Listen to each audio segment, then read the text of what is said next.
6 p.m. I'm going to call the meeting to order. Please rise for the pledge of allegiance.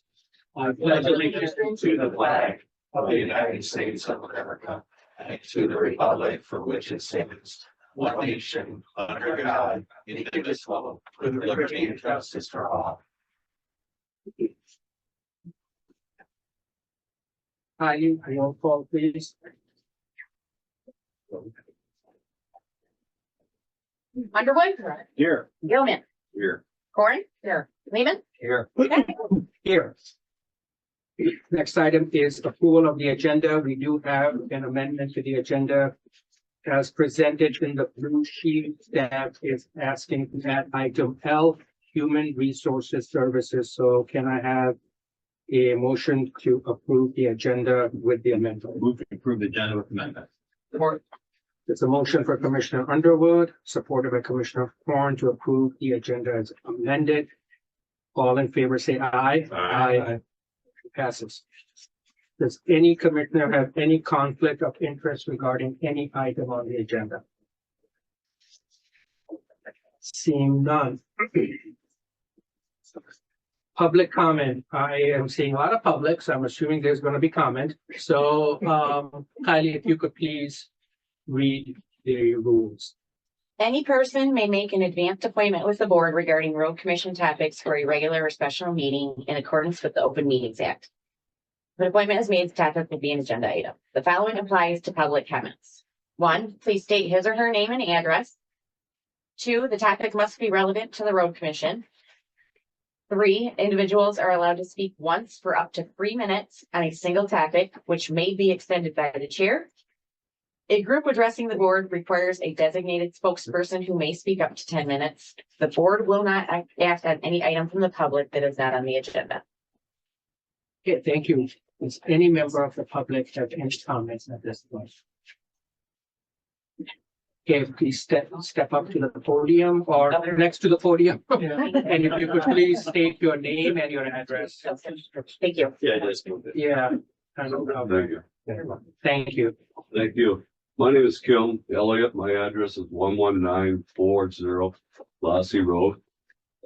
And the purpose of my being here this evening is to understand from what I heard and see on the agenda, there's something going on with Honorable Road being possibly closed. I'm not sure what that means or what direction it's going, but I do want to say that that road I have used personally for 40 years for hiking, riding my horse, along with hundreds, if not thousands of other people. It has access to state land, which is absolutely gorgeous. I was a member of the old High Point Golf Course, where was the original High Point Golf Course that ran along there. And all the times I walked, hiked, rode my horse, I've never seen a problem with anybody between the golfers and the public using it. So I don't know if that's what the discussion is about. I'm here to listen if it is. Hopefully it's not. But you hear a lot of things, and that's why I'm here. Traverse City and this whole area is known as a beautiful area to go out and do those things that we're doing. And I don't want to make any accusations about the new High Point Golf Course. I think it's great. It's I think they want to be a good neighbor, and I hope they understand why people are so adamant against this. If they are, in that case, shame on them that they know that the road was there from this county. There's a lot of land there, and it can be designed differently.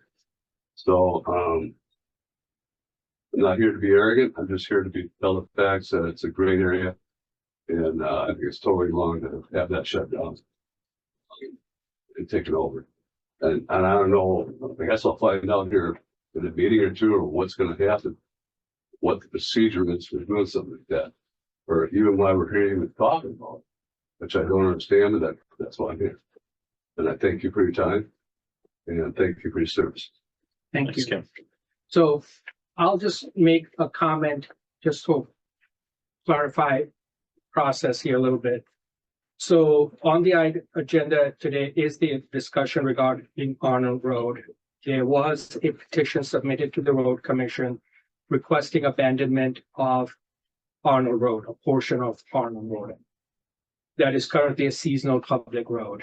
Under the law, the county road, because it was a petition signed by all of the abutting landowners, the law does not require a public hearing.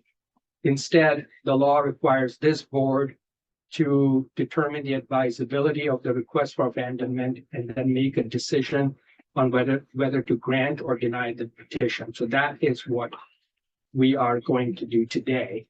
You are certainly welcome to offer your comments regarding that in opposition, support, but just to advise the folks of what the process is for today's meeting regarding Arnold Road. I want to reiterate, it's not a public hearing. So when the item comes up for discussion, it will not be open to the public at that time. So if you have comments, please step up and make your comments at this time. So go ahead, please. Please state your name and your address. My name is Eleanor Hellman. I live at 7692 Crisp Road. I've lived there for several years now. I personally I also compete at the horse show, Flint Fields. I have competition horses that I use those public trails, and I use that access road to work with horses. The last 2 years, every week I've not been in competition. I've used the road at least 1 to 4 times a week. I use it regularly. The next access to those lands is about a 30 to 40 minute walk as opposed to a 12-minute walk from my house. So it makes it significantly harder for me to access those trails. Personally, I would have to likely actually haul my horses because that period of time, I'm working 6 horses a day. It already takes, that's between 4 and 6 hours of work. I don't have the time to do 30 to 40 minute walk, eat there and back. So losing this access is actually losing a huge boon to me and my horses. And I know I'm not the only person with horses who accesses that trails. I know 3 separate couples who use that trail access for their own personal usage. And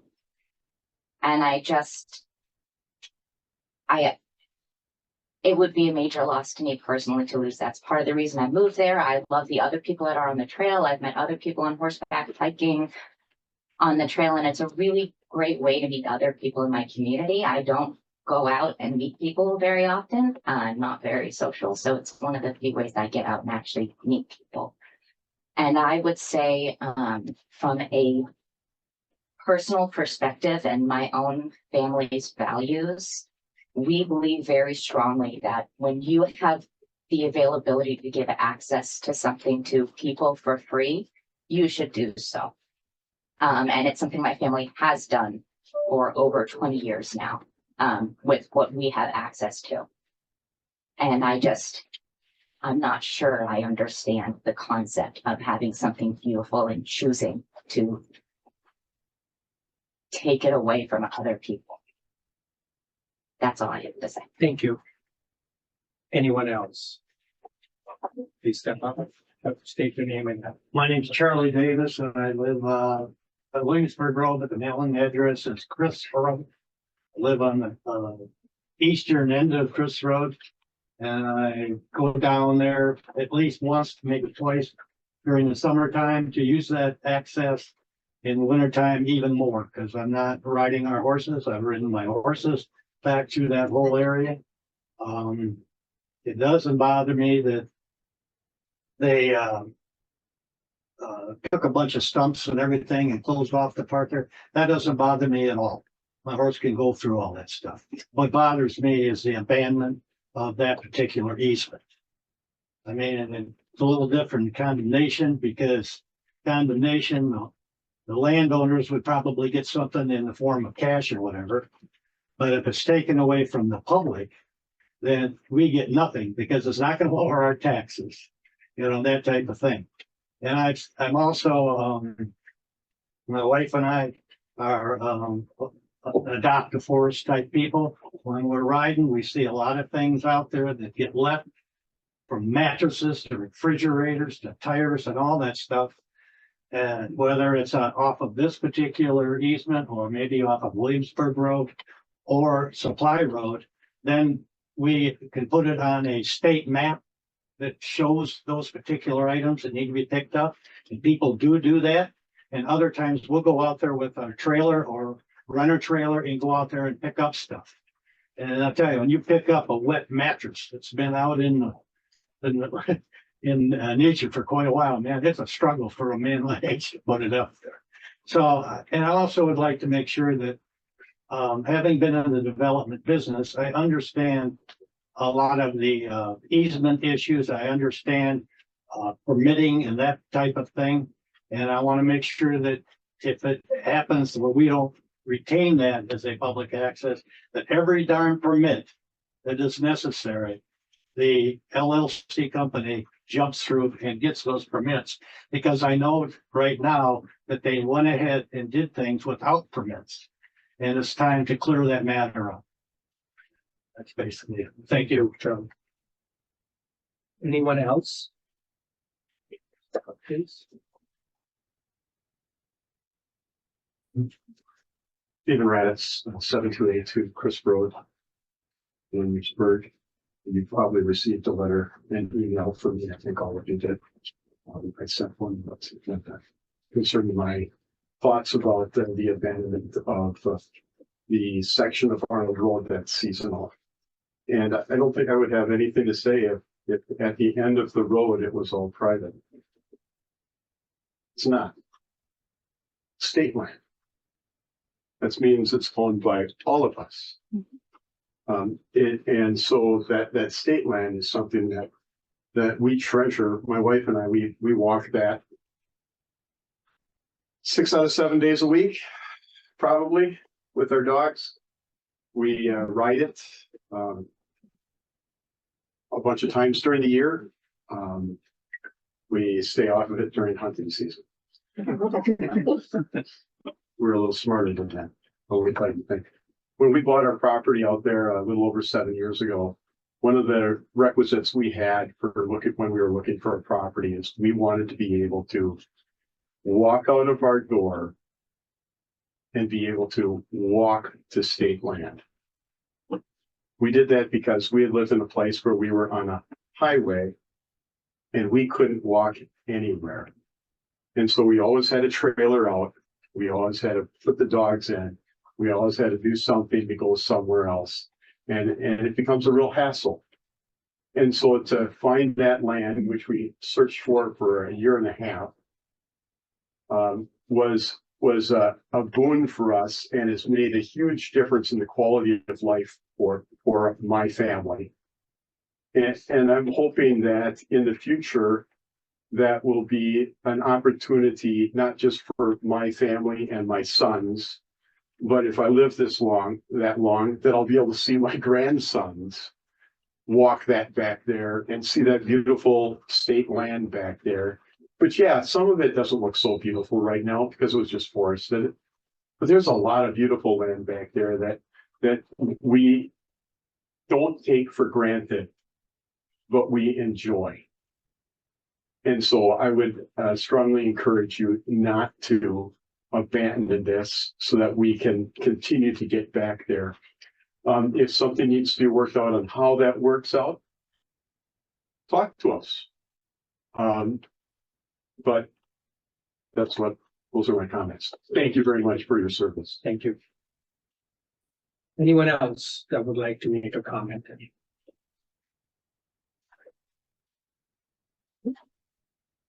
Hi, I'm Lisa Bowerman. I live on 8306 Chris Road, and I've been there, my family's been there for 39 years. So the whole portion of Chris where a lot of these people live is all seasonal road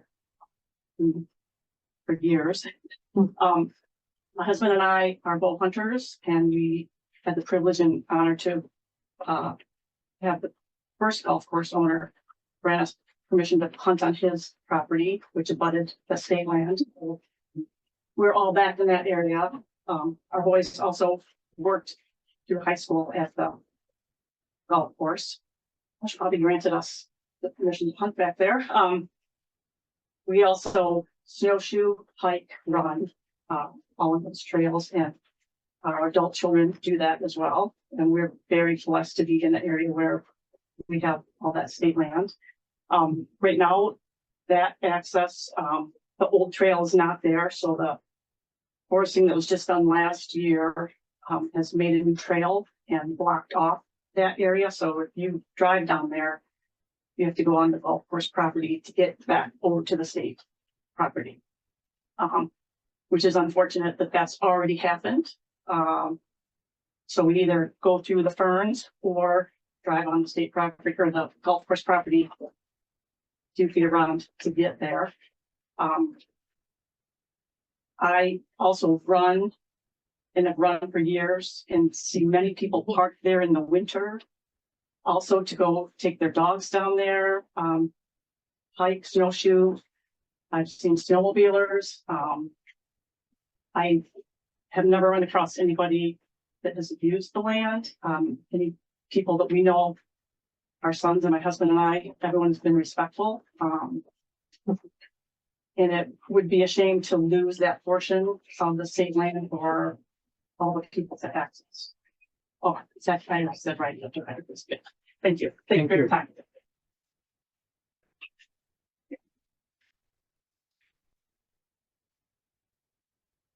Hello, I'm Vicki Beam. I actually live at 6847 Bags Road, but I used to live on Crisp Road. And so my husband and I actually spent quite a bit of time on this trail back when we lived there.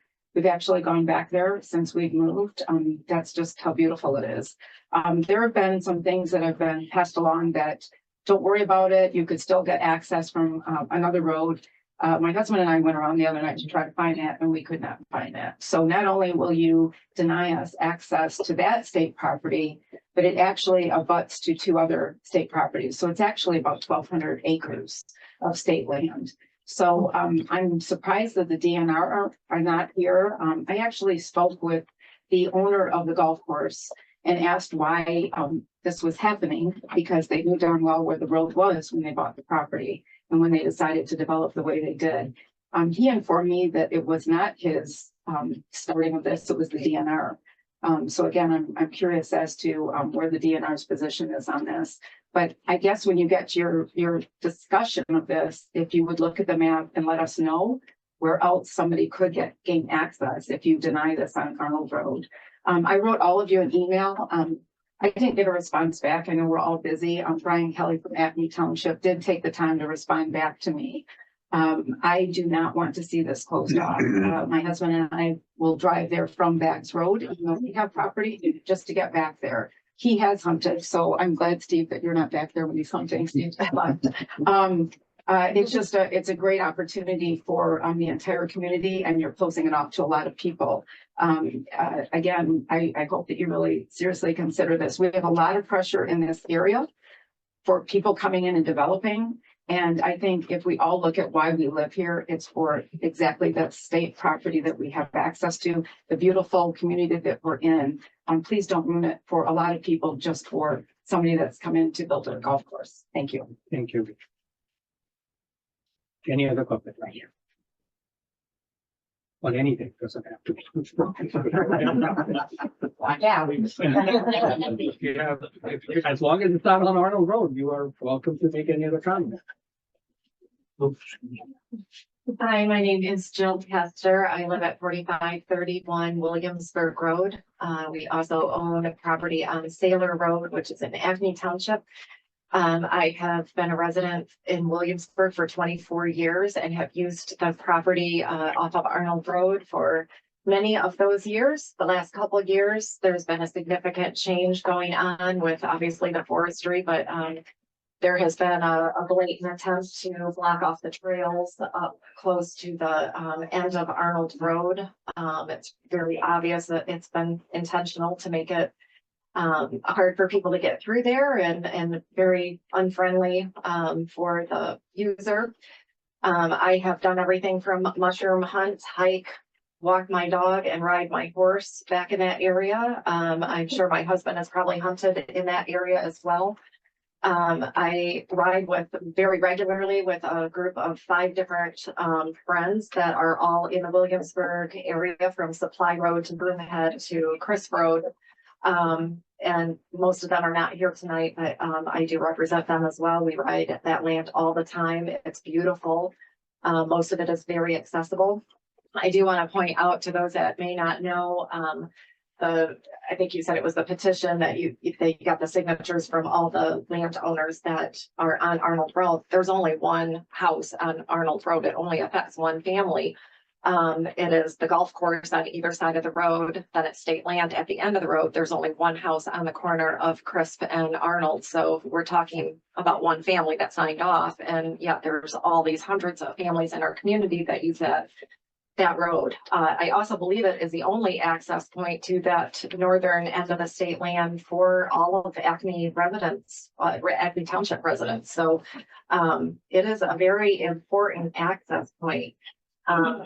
I also initially I misunderstood something that I heard at a Whitewater Township meeting by Mr. Trump and his, I believe it was his engineer that was talking about it, that they were saying that there was an access point, or they were going to build an access point. I'm not sure I'm getting all my facts right, but they mentioned an access point on Moore Road.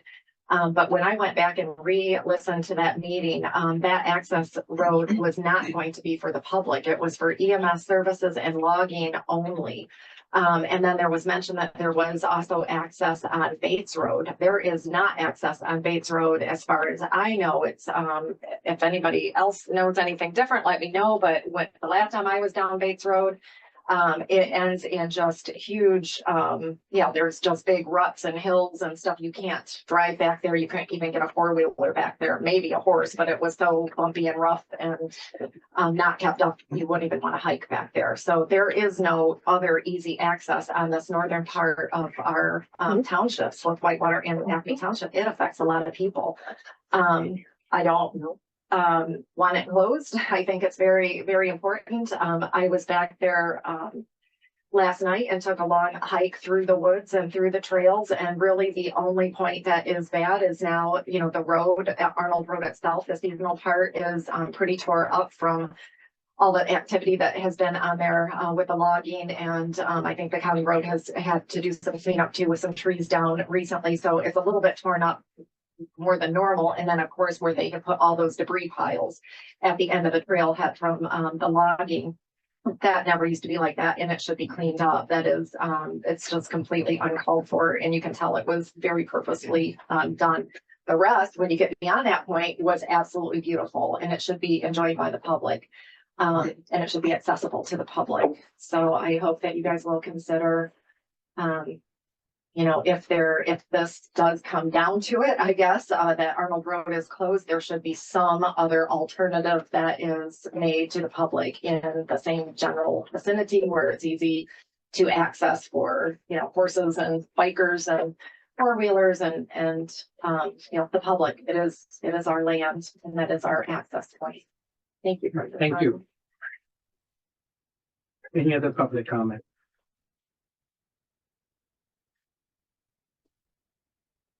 Okay, seeing none, we're going to close the public comment at this time. Next item, moving on to 7A, we have a couple of appointments. Our first appointment is with our auditor for presentation of the audit report. So,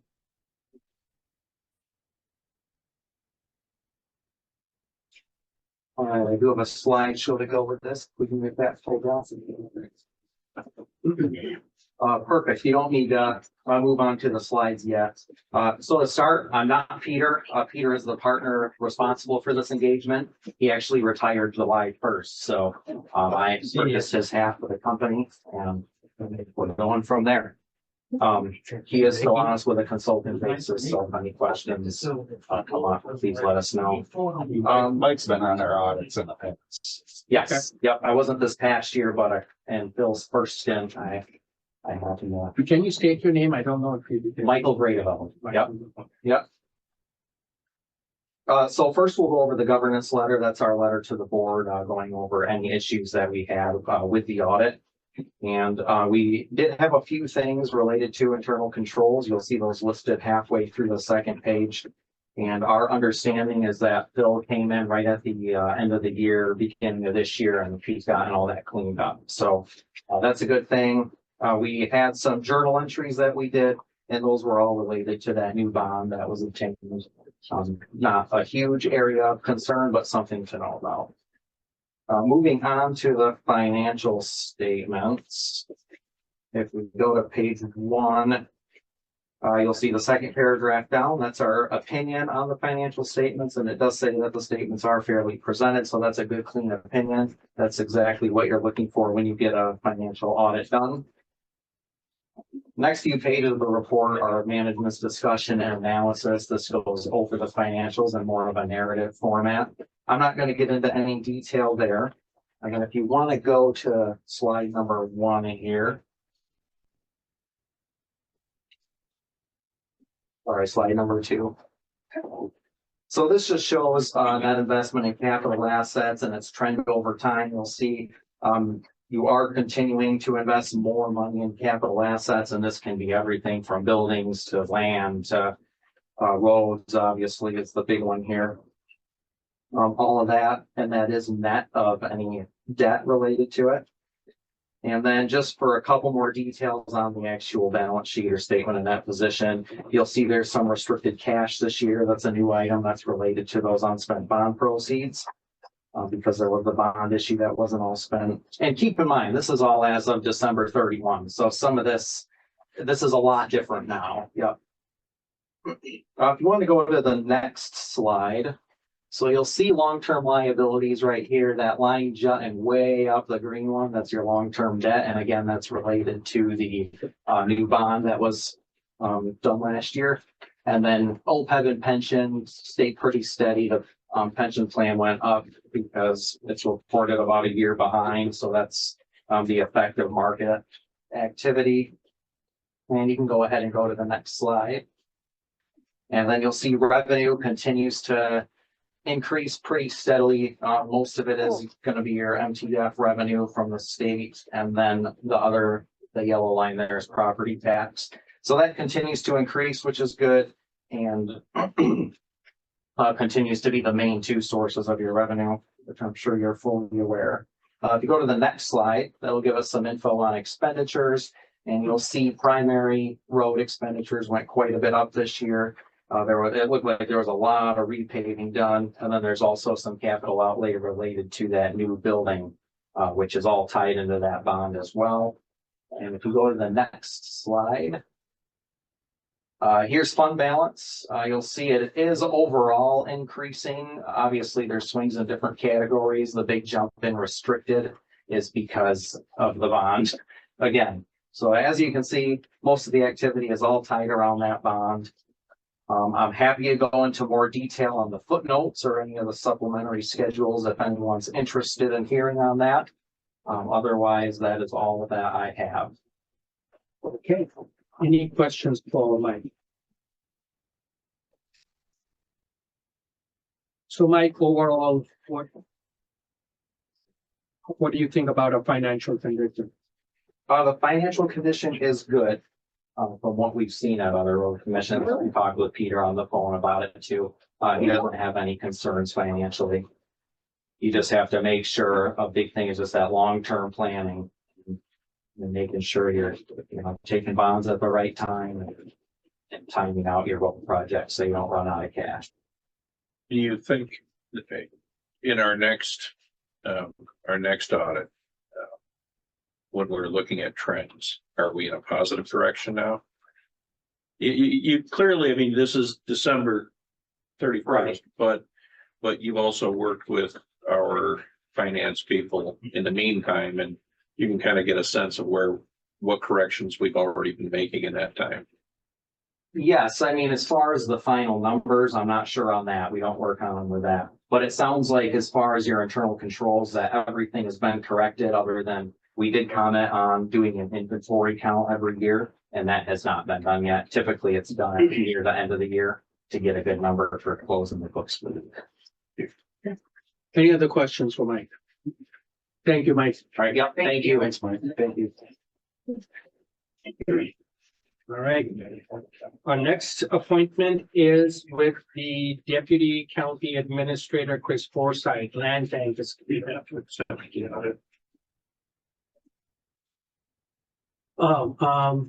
Yeah, we probably should. I would entertain a motion to I make accept that the audit motion. report. Will you make a motion? Yes. I'll second. So motion by Commissioner Gilman, second by Commissioner Underwood to accept the audit report as presented. Let's do a roll call on that.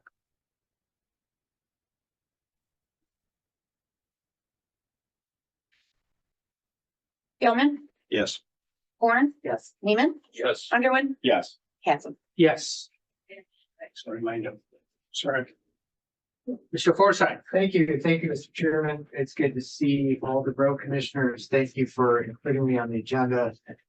Really, my intent of my presentation is just to give you some information about the County Land Bank Authority as you're thinking about planning for the eventual disposal of your now obsolete facilities in Kingsley. So if you could move to the next slide, please. So really, there are three things I want to cover with you in the next 10 or so minutes. One is just an overview of Michigan Land Bank Law, that's Act 258, as well as Act 381, the Brownfield Act. Give you some information about the county's land bank authority, and then provide you some examples of redevelopment projects. Next slide, please. So this kind of gives you a national perspective. Michigan is not the only state that has land banks, and that there are land banks in states throughout the country. This slide comes from the Center for Community Progress. It was at a conference I was at a few years ago in Chicago. The focus of land banks really are what do you do with vacant, abandoned property? How do you get them back to productive use? So if you could go to the next slide, please.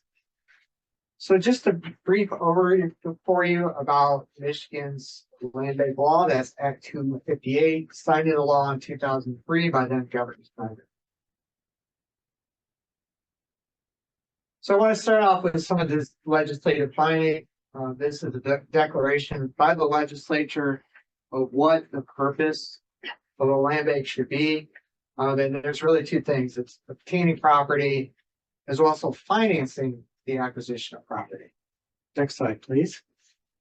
Not going to go through every bullet point here, other than to say the legislature is really given land banks broad powers, and they can do a variety of things that your typical public corporation can do as well. Thank you.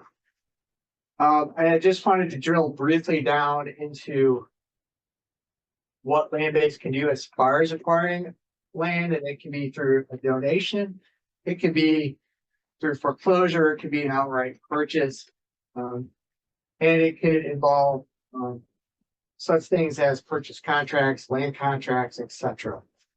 And it's not just the whole ball of wax; it can acquire interest in real property. So when you talk about land banks, you should talk about the Brownfield Redevelopment Act, Act 381, and I'll explain that in a minute. But brownfields, again, like the Land Bank Act, have been around in Michigan since the mid-90s. It authorizes a variety of different local units or counties, cities, and townships, villages to establish a VRA.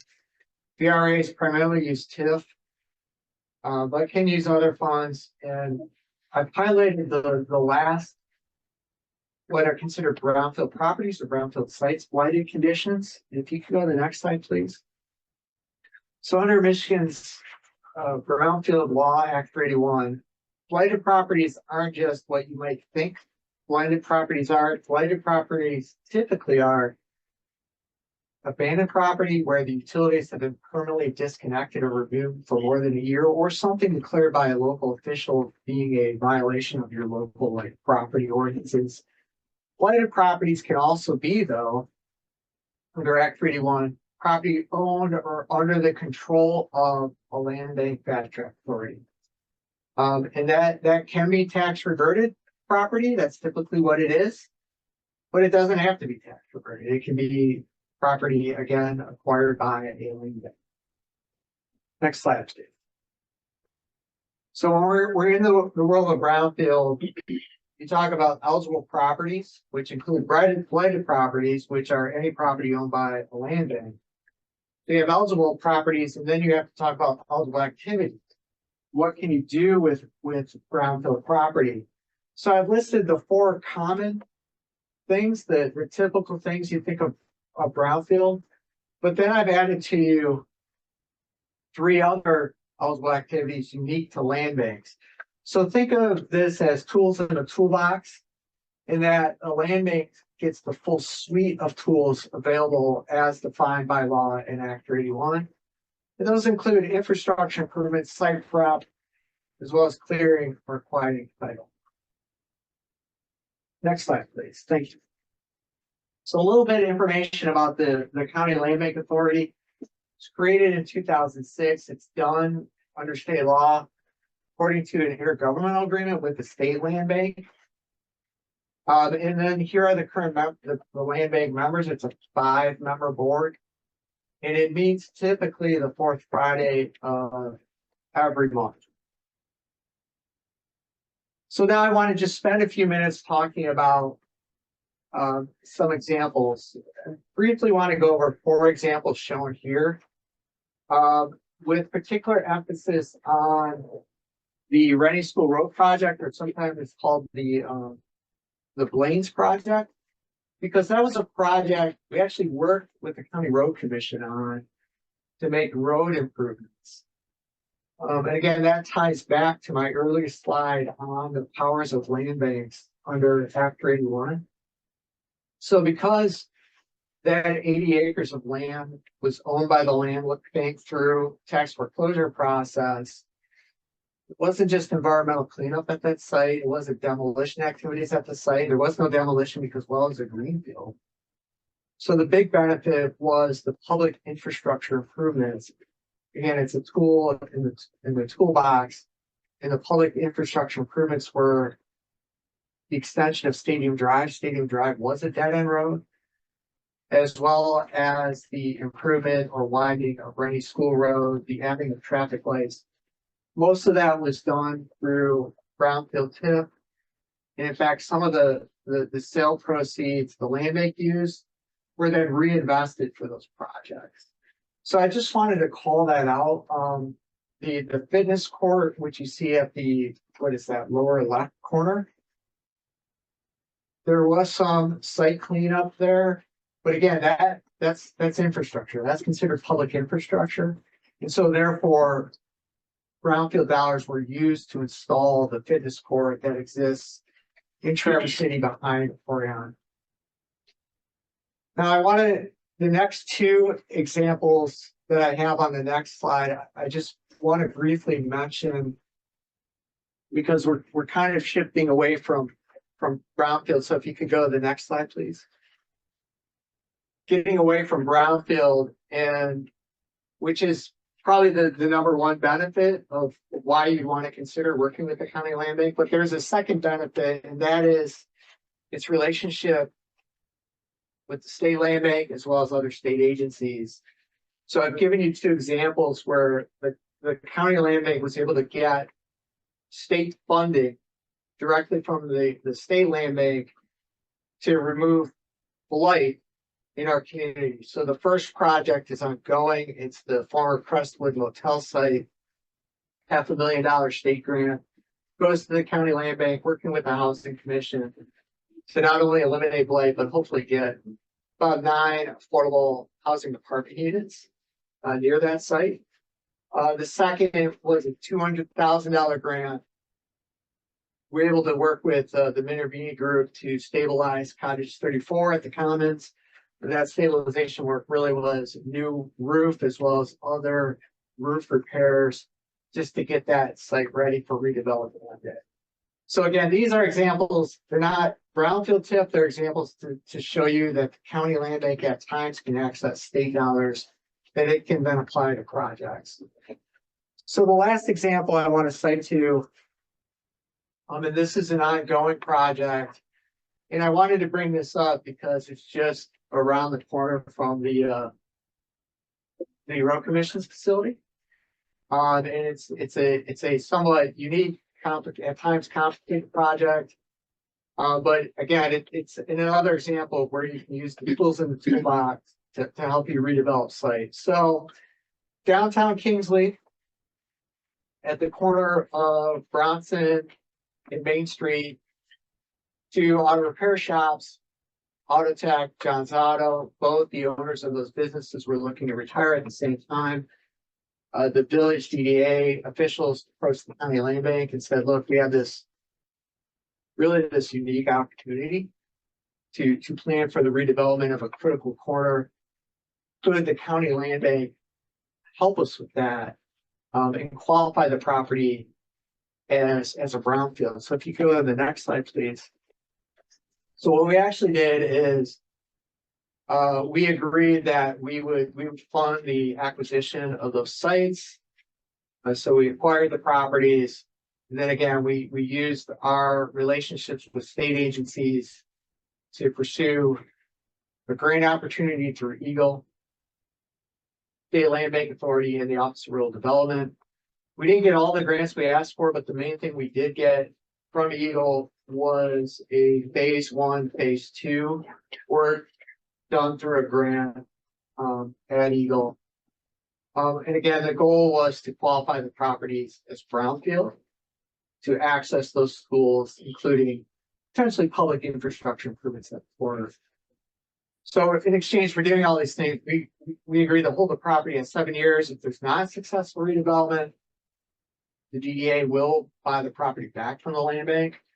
But we think we're moving forward with a successful redevelopment project, we hope. So if you could go to the next slide, please. The DDA's role was really to get the site ready for redevelopment by working on whatever plan updates they need to do, as well as eventually develop a economic development strategy, and hopefully eventually a marketing plan for the site. And they are actively working on that right now. So if you go to the next slide, please.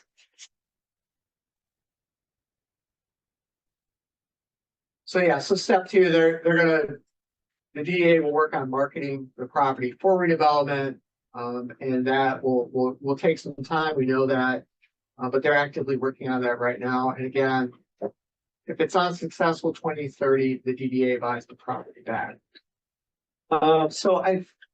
And then we've closed on each property, and the DDA is issuing an RFP for a consultant to assist with planning and marketing. And we continue to do grant stands and look for opportunities to help, including looking to the county brownfield redevelopment authority to maybe provide some upfront funding for the various tasks or things we need to do to get the site development ready.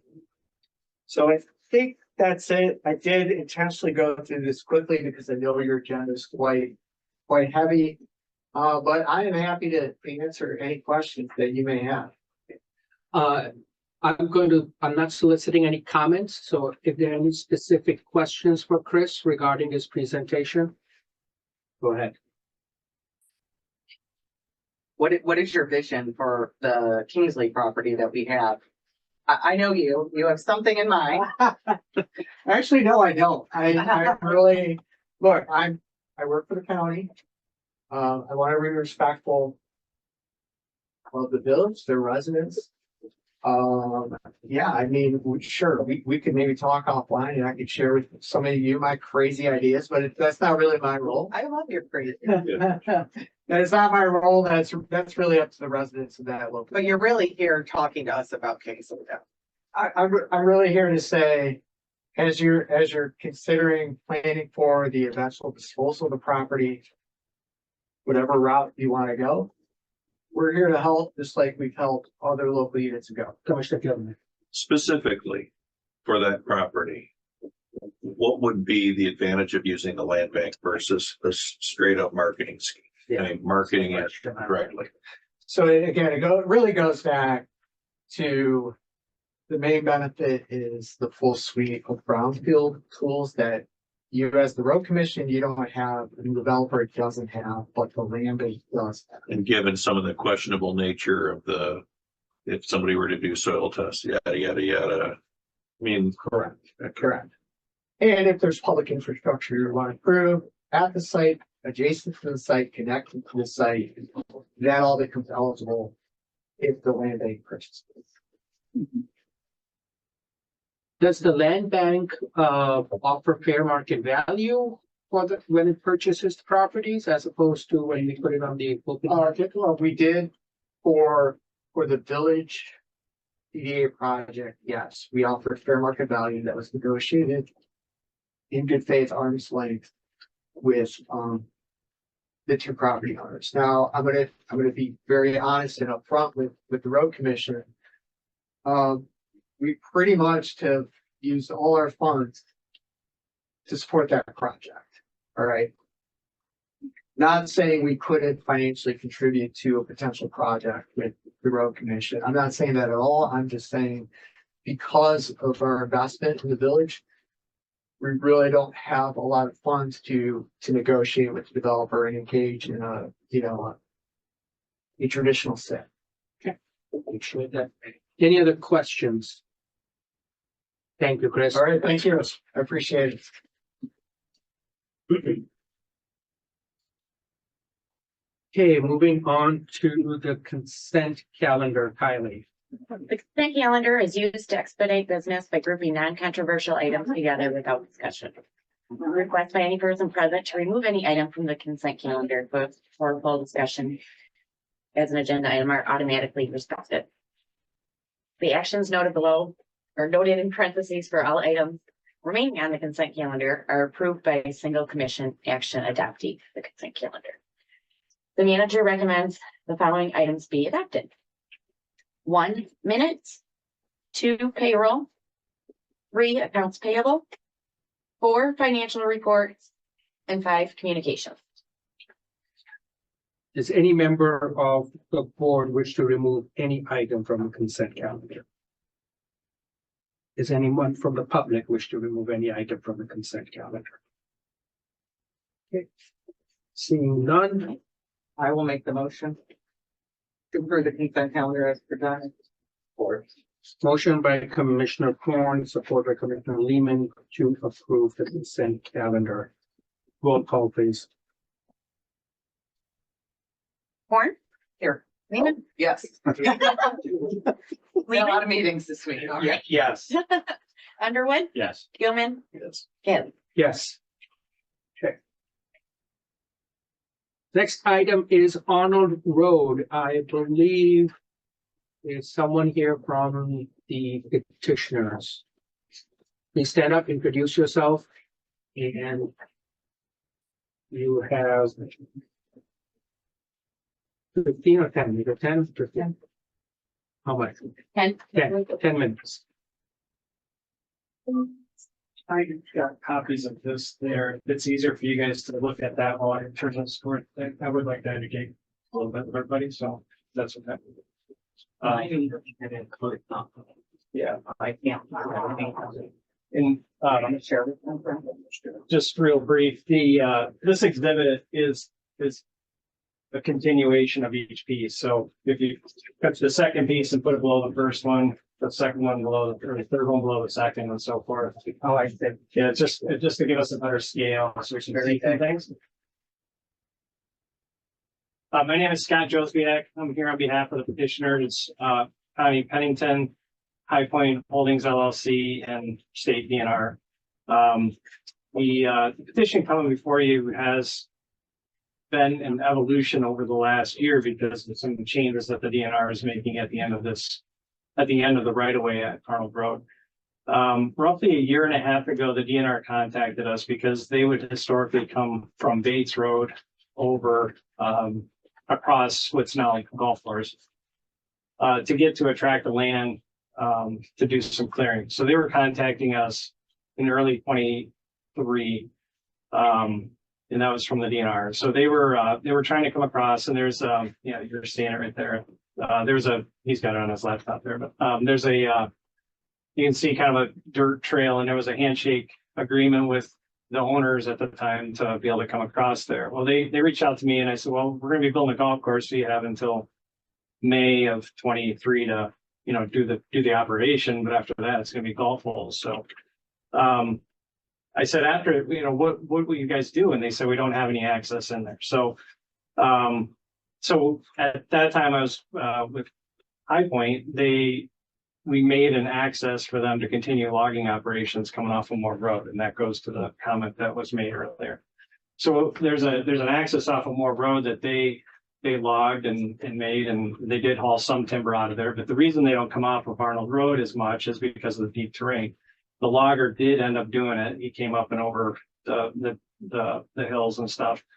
I think he even told he put a bunch of wood chips on Arnold Road to kind of fill it in here and there, but he proceeded to come out Arnold Road, and so we kind of made a new access for both logging and for emergency access over there. So that kind of puts that. But what I wanted to talk to you today about is the issue that the DNR is closing off those trails at the end of the right of way. And they've already started. So they had that area, the immediate 40 or 80 acres, can't remember what size that plot was, that they took down a bunch of Scotch pine. They've already put stumps in there. So if I can have you look at this is the end of Arnold Road on this view right here. And on this view is where the continuation picks up. And so the trail comes past Arnold Road, off the end of right away on Arnold Road. It's on state land through here still. And this was mapped just today, so it's fresh. And then continues over here.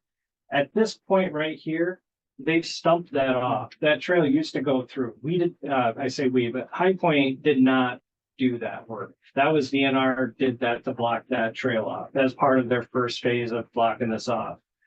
The trail now goes over onto High Point's property for about 600 and some feet, and then veers back off and then ends. And the trail used to turn this way, and they've stumped that off too. So we've got a situation where, To be clear, just to be clear, yeah, where our road ends is here, yeah, and all of this right here is just kind of an after the fact. That's what's going on. that's what's going on. In other words, so on the state property, they have that trail stumped off. Yeah. And the people have kind of decided, okay, so this really isn't our concern. Exactly. Okay, all right.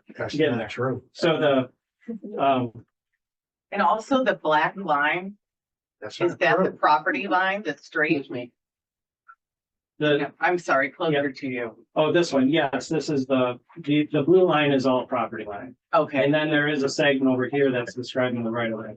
okay, so you're saying that your property line is straight down and the trail was stumped off, so now it goes over the line onto the property. Yeah, Gotcha, Yeah. okay, I see that now. and so the point I'm making is that the DNR intends to block this off further up. Yeah. And so we've got a situation where we've got vehicular traffic coming down and nowhere to go. There's no turnaround, Right. there's nothing, there's some terrain and stuff there. So we made the petition because, and the DNR has actually signed the petition to allow or to agree to this, or however we say it. And so with that, we've made the petition to abandon Arnold Road because there really is no, according to the rule, there is no gain to anybody that's abutting it. The DNR is saying that that's not what they want either. Yeah. So this, go ahead.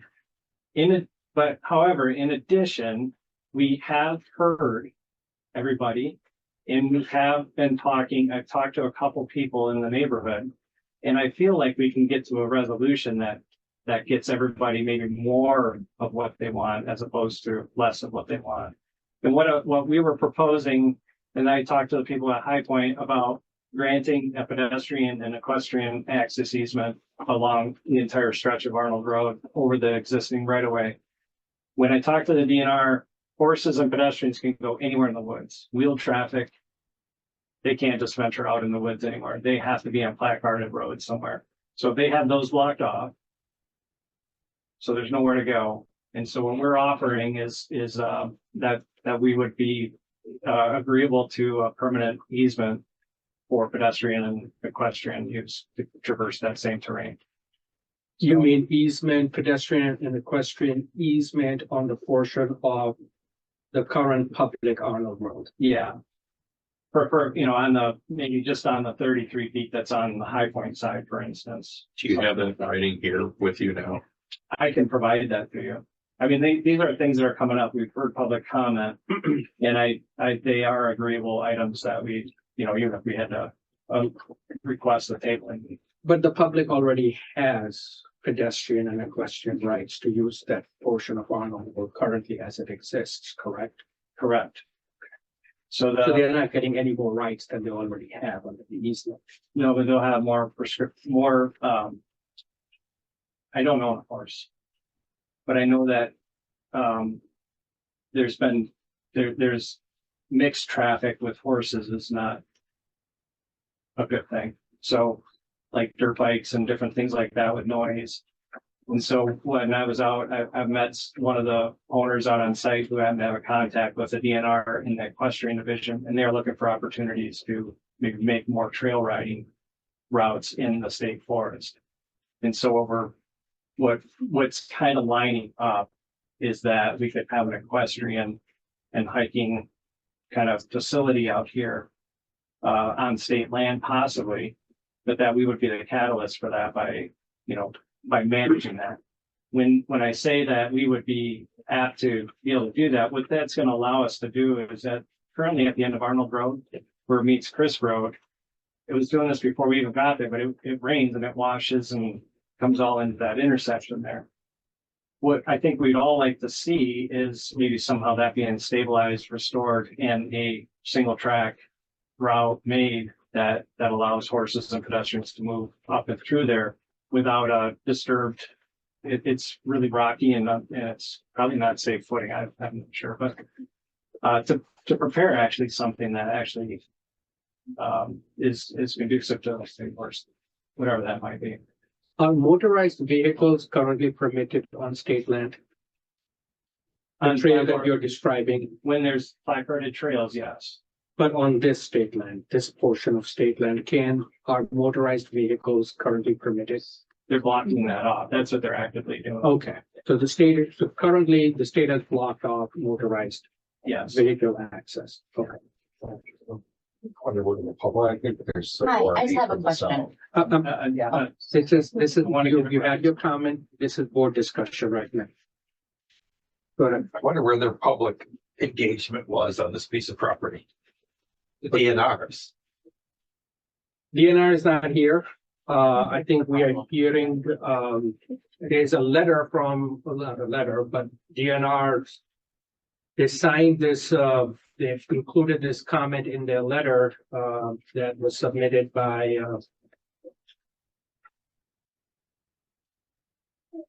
the property owner in support of their, petition. And for some reason, it's always upside down. So it is from the DNR, he's the Craig Brunette, who's the Director of Legislative and Legal Affairs for the DNR. And it states that they're requesting an abandonment because the DNR no longer desires to have an access at this location to state land for the following reasons. The existing trail runs off of state land and onto private property. The access point is not conducive to access for logging operations due to the terrain, which. Then I have to look at it back. For some reason that one page got upside down.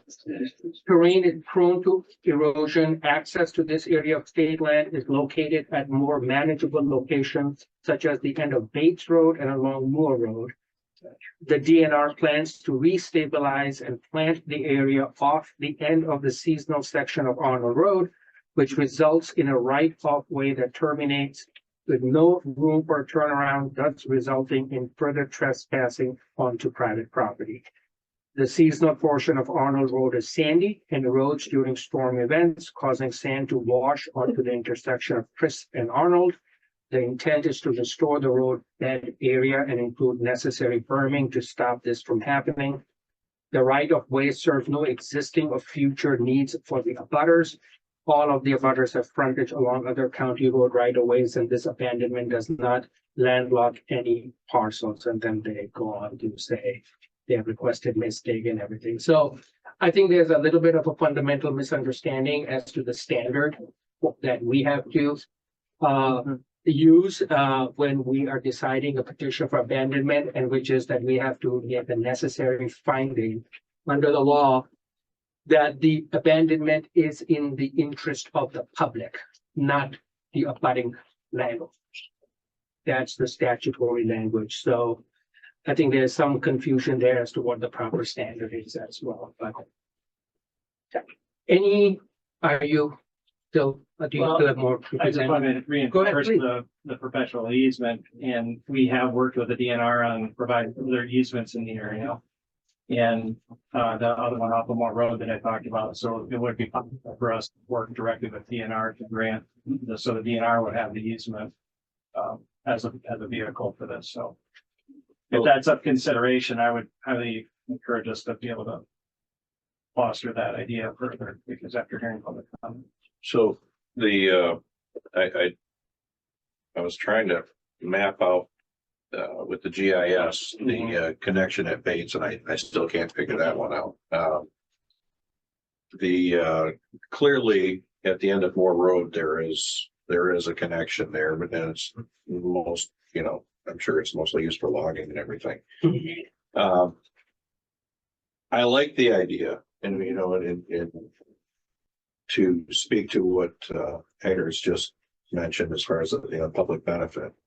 I like the idea of a permanent easement, and frankly, if the DNR is blocking out motorized traffic, it doesn't make any sense for us to continue to hold it. However, I'd want to see that easement language written prior to us relinquishing the control that we have to make sure that these people can access state land in the way that they have access to before. And frankly, I see a way that the golf course could almost benefit in some way, working with the equestrian and But they're all pedestrian. in. I'm just saying that I think High Point's getting kind of painted into a bad realm here. No, And I do feel that they want to be an asset, but understand what the situation. And I understand the benefits, the direct benefits to High Point, being able to do certain things without having to go through, incredible permitting problems of dealing with the road commission going across, but maintaining a trail, so to speak, is a lot easier and the least painful option. But for today, I can't say, yeah, this is a good plan until I see something that's absolutely going to be written into an easement, a permanent easement, or at least agreement that basically goes with the property. I would be happy to put that together. I think that's a developing story that came up in the last couple of days discussions, so. Any questions? Okay. Yes. No, Scott has good reputation, and he's gonna, if he's going to work to a satisfactory conclusion for everybody, I think that's great. I don't know if do we just end this discussion? Do we table their request? What happens? The community should know we're here to represent you. We're appointed by the Kearney Bend. We're your conduit to government as best we can be, based on the laws. And we hear you and we understand what's going on. I think that if there's a solution that satisfies most everybody, we're usually very agreeable to those kind of things within our community. I have some confusion on this. Thank you, Scott. Thanks, appreciate it. Thank you. Yeah. All right, well, we'll get into the deliberation phase. But So I went out and drove there last weekend, because I'll be truthful, I had never heard of Arnold Road before. So I Google mapped it And I went out there and I wanted to pretend that I wanted to go hike on the land. And I have a SUV. I mean, I can drive on dirt roads, but I got to a point where I didn't feel comfortable driving anymore. And it was also a point where it looked very obvious that I was going to have to go onto golf course property. So I didn't want to. But then I thought, well, maybe I would just park my car here and I would hike because I know that the state land property starts where the county road commission signs is. And there's nowhere really to park your car because it kind of looks like a landmine was in there. There's a lot of stumps and branches and stuff. So I guess my confusion is the people in the area that live there want to be able to walk or ride their horse there. And it's state land, and the state land begins, according to our map, exactly where the county road ends. Why do we have to abandon a road? Why isn't it just, you could drive your car up to where the county road ends and park it there and hike in, or you could walk or ride your horse in. But like, honestly, the road looks like a trail already, to be fair. It's not like nobody's going, joyriding through this road. So I guess I'm confused why we have to have an abandonment at all. Because the road dead ends into state property. The state of Michigan cannot prevent people from accessing state land. They could walk onto it as long as they're not crisscrossing on public or private property.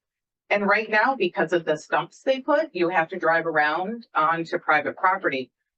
But if you just drove your car and stopped at the end of the road and started walking onto state land, why do we have to touch anything? I guess I don't understand. I have a follow-up question. Yeah, I might think I heard it. We have 66 feet here, correct? I believe so, yeah. 66? Yep. So, 33. 33? Yeah, 33 either side. 33 either side. Okay. 66 feet. Okay. I obviously don't drive trucks back there. What does it take to allow people to turn around at the end of the? I remember right, I think it was a little while ago, it was the Resnells. Yeah. Had an issue and we actually created a policy there that you have to have either a circle turnaround, you have to have the T, the hammerhead. And I'm trying to remember off the top of my head what we needed for overall footage, but it is more than the 66 feet. But that was for plowing, Correct, that's for plowing. That was for plowing. That was why I'm asking. So we're not plowing, we don't have some trucks back there at all. Okay. You have any additional comments? I'm still open, as long as we're protecting the interests of the people who actually use them. Yeah, I'm open. I have a piece of property, a road I'd like to abandon that is similar to this. And I haven't petitioned, and it's under our jurisdiction, and I haven't petitioned us because people in the Bill drives down there, people in the community use it. And so it would give me more privacy and I like it, but kind of the way it goes. So one of the questions you brought up was whether we have to take any action or whether we can table this. Yes. So the statute states that if a petition for absolute abandonment and discontinuance of a road or portion of a road contains the signatures of all of the owners of record and occupants of land abutting the road, which it does in this case, the County Road Commission Board shall, within 20 days after receiving the petition, which we had to request a waiver from the property owners from the 20-day requirement because of the timing of when they submitted the petition and when our regularly scheduled meeting for today was going to take place. The board shall determine the advisability of the abandonment and discontinuance and either grant or deny the petition with further proceedings. So I don't know, Dan, if you talked to our legal counsel and whether he offered any different opinion as to whether we have the ability to table this, because when I'm reading the statute, it requires us to either grant or deny the petition. I did speak with Bill on this and he said, exactly what you're saying. But he did say that, possibly wanted to go to a public comment or a public hearing. That was an option for the board. That is an option for the board, and I think we have the public here. We have heard from public. I'll allow some limited comments in response to the developer's presentation, but we're going to time it at 3 minutes. Okay, because I think a lot of the speakers last time went beyond 3 minutes. And if there are any comments and specifically in response to that, I don't want to rehash of everything that has been previously said. So in specific response to the presentation, if anyone wants to speak up and offer a rebuttal, that's all I'm looking for. Go ahead. Yes, sir. And you have 3 minutes, sir, and Kylie is going to be timing you. Okay. Once again, my name is Kim Elliott, Lawson Road, Williamsburg, Michigan, Grand Traverse County. Wow, where do I start? Let's talk about, I don't know why I came up about the sand on the road. Well, that all happened when the logging happened because they tore it up so bad. So it's not a maintenance thing all the time. It was the logging that was going on at the time. Another issue I have is I'm really concerned that something was going on between the High Point development and the DNR. And the DNR is not here. That scares me. I mean, what's that about? I'm really concerned about that. And I'm really disappointed in our state for not having the DNR people here. I wasn't aware of it. There was no public notice that I know of. And I don't think anybody here saw public notice regarding the DNR talking with a private company. Why is the material blocked? It's my concern. Why did they put all this material there to not make access to state land? And I'm not talking about High Point development. Like I said, I wish them well. But who did that and why? Something doesn't go if the smelt does too. And it really concerns me. As far as, you know, having another access somewhere, well, I don't know about that. We have an access. It's there. It's been there for, I don't know, at least 40 years. I know that. So what's the problem? They don't want us to get on state land? What is the problem? I'll tell you what the problem is. And unfortunately, I'm gonna have to say it. I'm a golfer, in fact, High Point. I've seen the workers out there, they're very respectable people. I know where that land goes. I've ridden my horse there for 40 years. It's close to some of the greens. And I think that's where the problem is. If you really want to get honest about it. For 250 memberships, they want to deny hundreds of people access because of there. Now they want another area. We'll make it somewhere off Moore Road. Mr. Gilman said, yeah, I'd like to see that in writing. But why do we have to move it? Why does it have to go somewhere else? The problem is the golf course knew the state land was there. They knew the road was there. If they really want to be a community partner, to be an asset, not bickering. And probably said too much, but I'll say one more thing. This is small representation. People didn't know because talks are going on at the DNR and High Point. We didn't know about it. Now they're going to know. And if we do have an opportunity, we'll bring more to talk about because there's hundreds of That's people. time, sir. I thank you again for your time. Thank you. Just real quick to speak to the DNR did in a letter, explain that their concern was erosion. And frankly, I can't speak to whether or not they have the right to do what they do, but that's their stated reason anyway. I don't know if I can just, we don't intend to move the easement. The easement we would grant would be over the same exact terrain and exact same location. It would just be more conducive to horse riding, pedestrian, set up vehicles. Well, this gentleman has asked me a question or comment, and I think he's all due respect, you're out of line Oh, sorry. because you're not. Sorry. Someone else tried to speak. Yeah, we are gonna keep this limited because I have a full agenda. Well, and you're this is not a welcome. public hearing, so So why are we even here then? Is my question. Why are we even here? because it's an item, because we don't have to have a public hearing, Answer. we have already explained. Go ahead, Matt.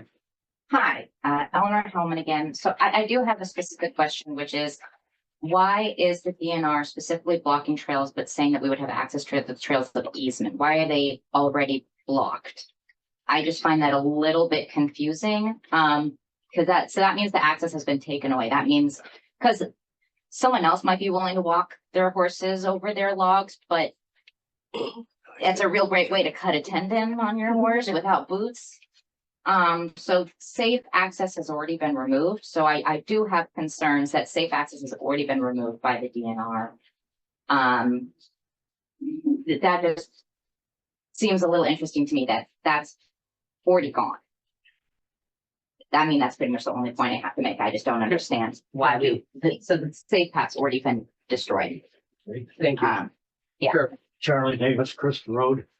One thing I don't understand is when they blocked the road off, they did not block it off at the end of the county road, which is state access road. They blocked it off so the golf course could go over that road and then get back onto their property for construction. If you look at it, it goes up the hill from what I always call the blue stakes or the new sign the road commission put in, goes up the hill, and there was never a road straight. There was never a road straight. That was all trees and trashy jack pine and all kinds of crap. But then when he got up there, it turned to right around that green. And I always had the concern that maybe the green was even going to be on state land. Well, they finally surveyed that within the last week that shows that the green is within, I'm going to guess, close to 30 feet from the road or less. So that road is in play. When you hit your ball, if you're going to hit it to the east, it would be over on the forest land. So that area right there is a little jungle if you go and look at it. There's another state forest road that runs parallel to their back nine or front nine, I guess it'd be, or front and back nine. That runs east-west towards their new clubhouse that's over towards Moore Road. And that particular easement, you can get there to walk and you can get there with your horse to get back up there. And if you have it staked, which they did stake it, that particular area to the next two track lines like this, and 80% of it is on state land. And they've been using it for construction all along with no permits from the state at all. I've talked to the state, Patrick, he's supposed to be back. I don't really get anywhere with that gentleman on the whole thing. And he told me the reason they're blocking it off was that they're worried about wetland situation, which has always been there for the longest time, where LLC's property makes the turn and comes back onto state land. You'd have to go out there and look at it. And then he said they didn't like it because the ORVs there's some hills back in there, which are really beautiful for viewing out into the distance, about exactly like the clubhouse. It is built up on the top of a hill that's got unbelievable views up there. Next time, sir. Thank you.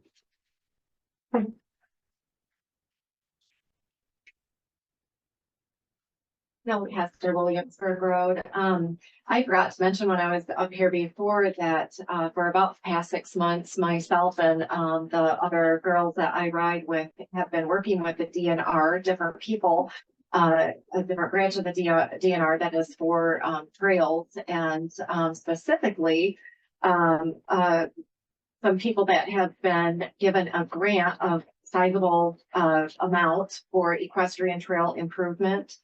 Specifically, and they have solicited us and asked us in this area to get out and start mapping trails and let them know of areas that we would like to see horse trails improved upon.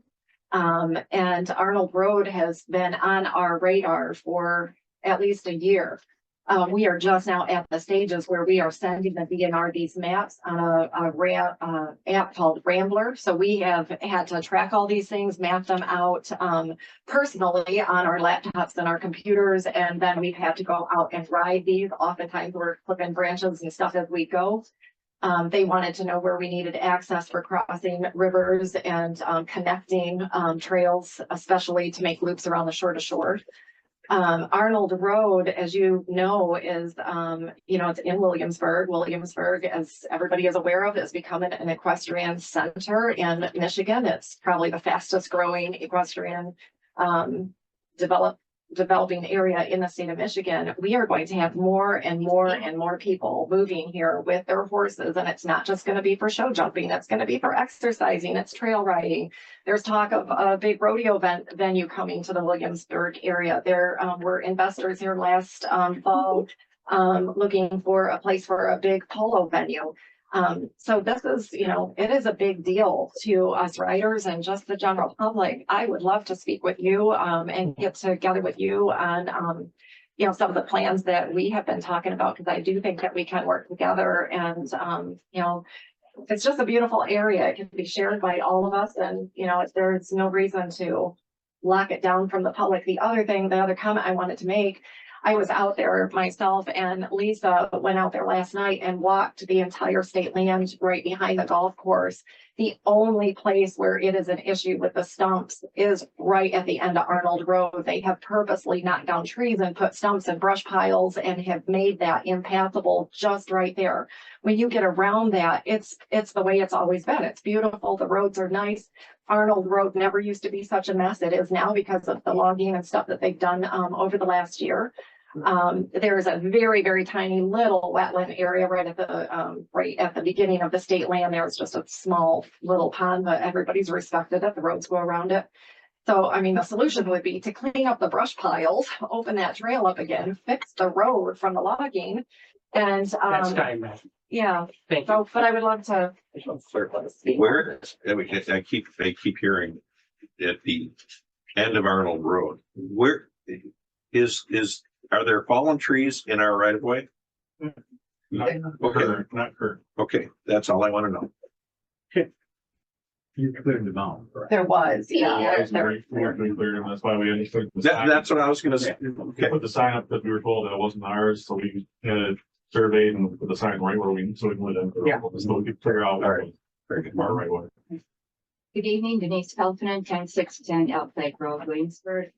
The reading of the DNR statements was from the Josiak Consulting letter signed by Scott.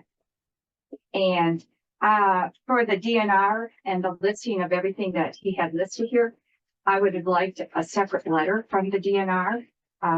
To me, that the existing trail runs off of state land and onto private property. I'm not sure what private property they're talking about other than the LLC. So it would be public going onto the private LLC property, the High Point. This access point, I'm not sure if I'm right. This access point is not conducive to access for logging operations. We're not concerned about logging. This is a trail that the public wants to use for walking, riding, snowshoeing, and ORVing. Prone to erosion. I don't know any road private roads in the county that isn't prone to erosion, and we're complaining about it. Access to state land located at more manageable locations. Maybe not. We don't care. We want this access. DNR plans to restabilize and plant the area. That would be great.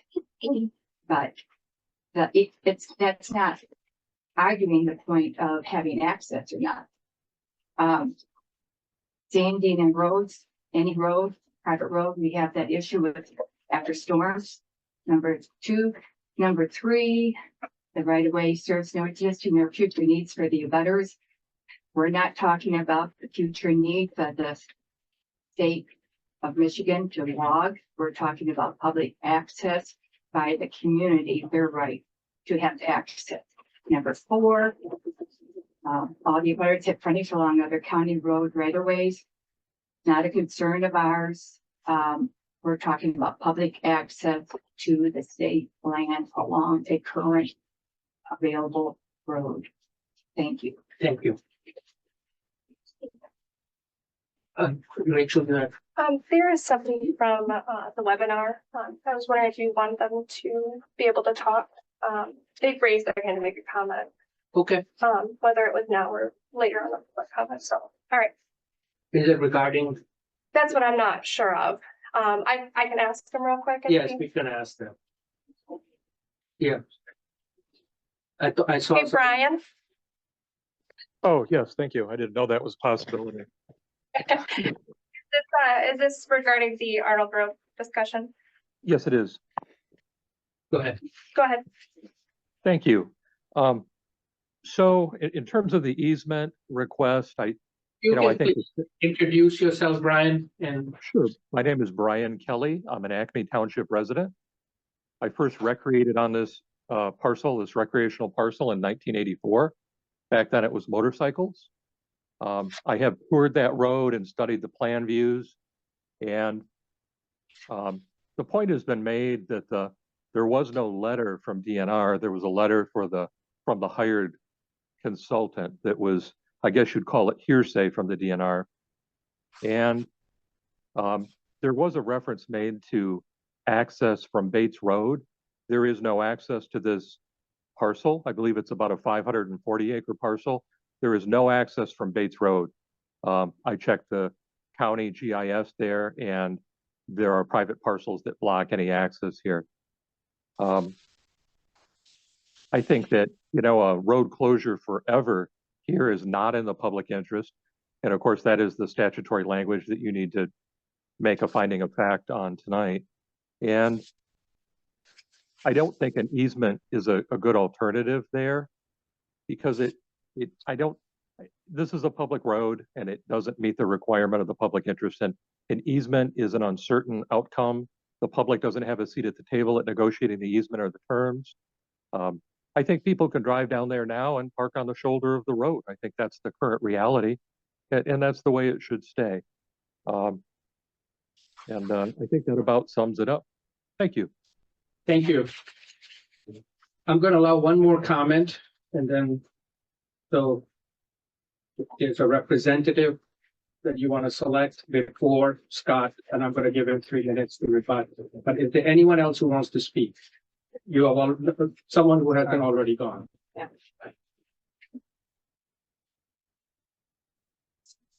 My name is Linda Slopsma. I live in Whitewater Township on Miami Beach Road. My comment is just to reiterate, I had noticed that also, is that the DNR has no official statement to you. It is written in this consulting company's explanation of their proposal.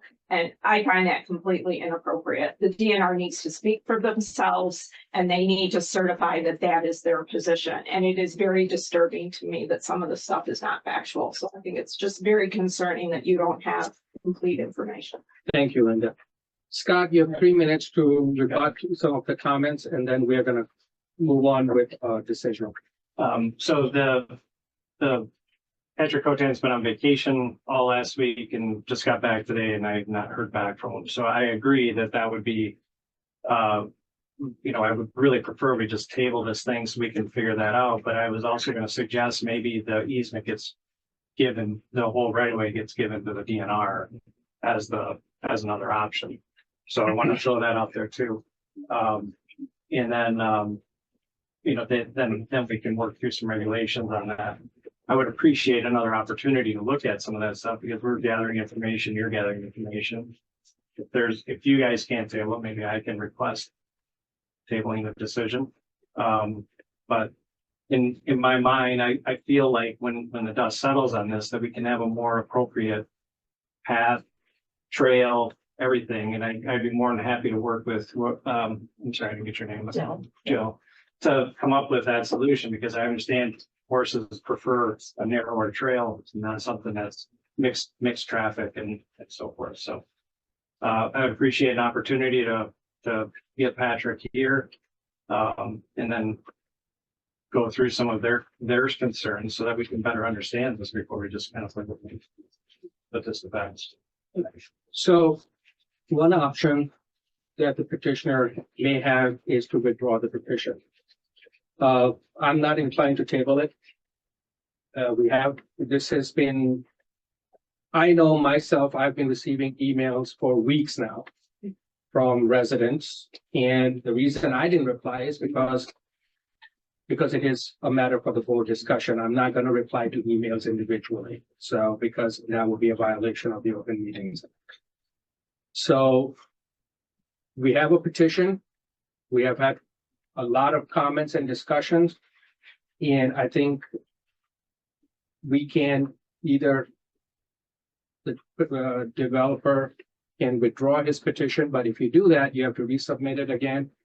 The same thing. I don't know if you want to do that. Otherwise, we can make a decision, and if the decision is to deny the petition, then you can always resubmit it at a later time, or you can with some new negotiation with some new new information. or something. And after you have had discussions with the stakeholders regarding whatever easement agreements you want to reach with them, that is mutually agreeable to all the concerned parties, and then come to us with the support of all the rest of the public, and we can decide at that time whether it is in the public's best interest to abandon this road. So I think we need to move forward on this matter. So I will entertain a motion. I would like to make a motion to deny the abandonment of the seasonal road portion of Arnold Road. Report.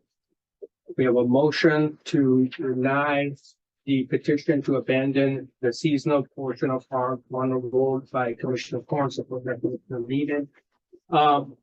Just a point of clarification, Dan, my understanding based on the statute is that it has to be via resolution, so we can make a decision at the motion, but eventually, my understanding is that we would require a formal resolution from our attorney. Wouldn't it require a formal resolution if we were being proactive and doing it? Denying it is just saying things will remain the same, so we don't need a resolution in that case. I think we need support to even have this discussion.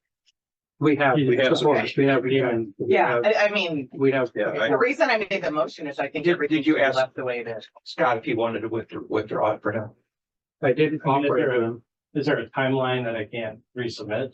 Well, we're supposed to answer this within 20 days. We've gotten one extension already. I think I'm probably gonna have to start the process over again, to do it right. And this time you kind of heard the concerns of the public, and you have an answer that you can bring to the table. And also maybe this time we get to talk to the other parties interested. They kind of left us hanging. Yeah. So Yeah, so we have a motion for Commissioner Corn, support by Commissioner Lehman to deny the petition to abandon the portion of. Yes. Hold on, let me say, yes. Yes, deny. The motion is to deny the petition to abandon the seasonal portion of Arnold Road. That is the motion. Well, I was in the process of stating. Is everyone clear on the motion? Roll call, please. Lehman, Yes. Underwood, Yes. Gilman, Yes. Corn. Yes. Catholic. Yes. Petition is denied. All right. We're gonna move on with here. That's what we want at this point. Reports. Commissioners, to discuss any items from the staff report. Do we need a brief recess? Kelly, I'm Jill, and We will do a brief 5 minute recess. Sure.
All right, Phil will join us when he can. Okay. Oh, it was brought back because we had a resolution.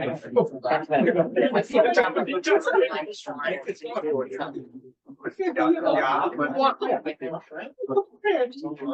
All right, next item is, reports, and commissioners who discussed any items on from the staff report, which is on page 55 of the packet.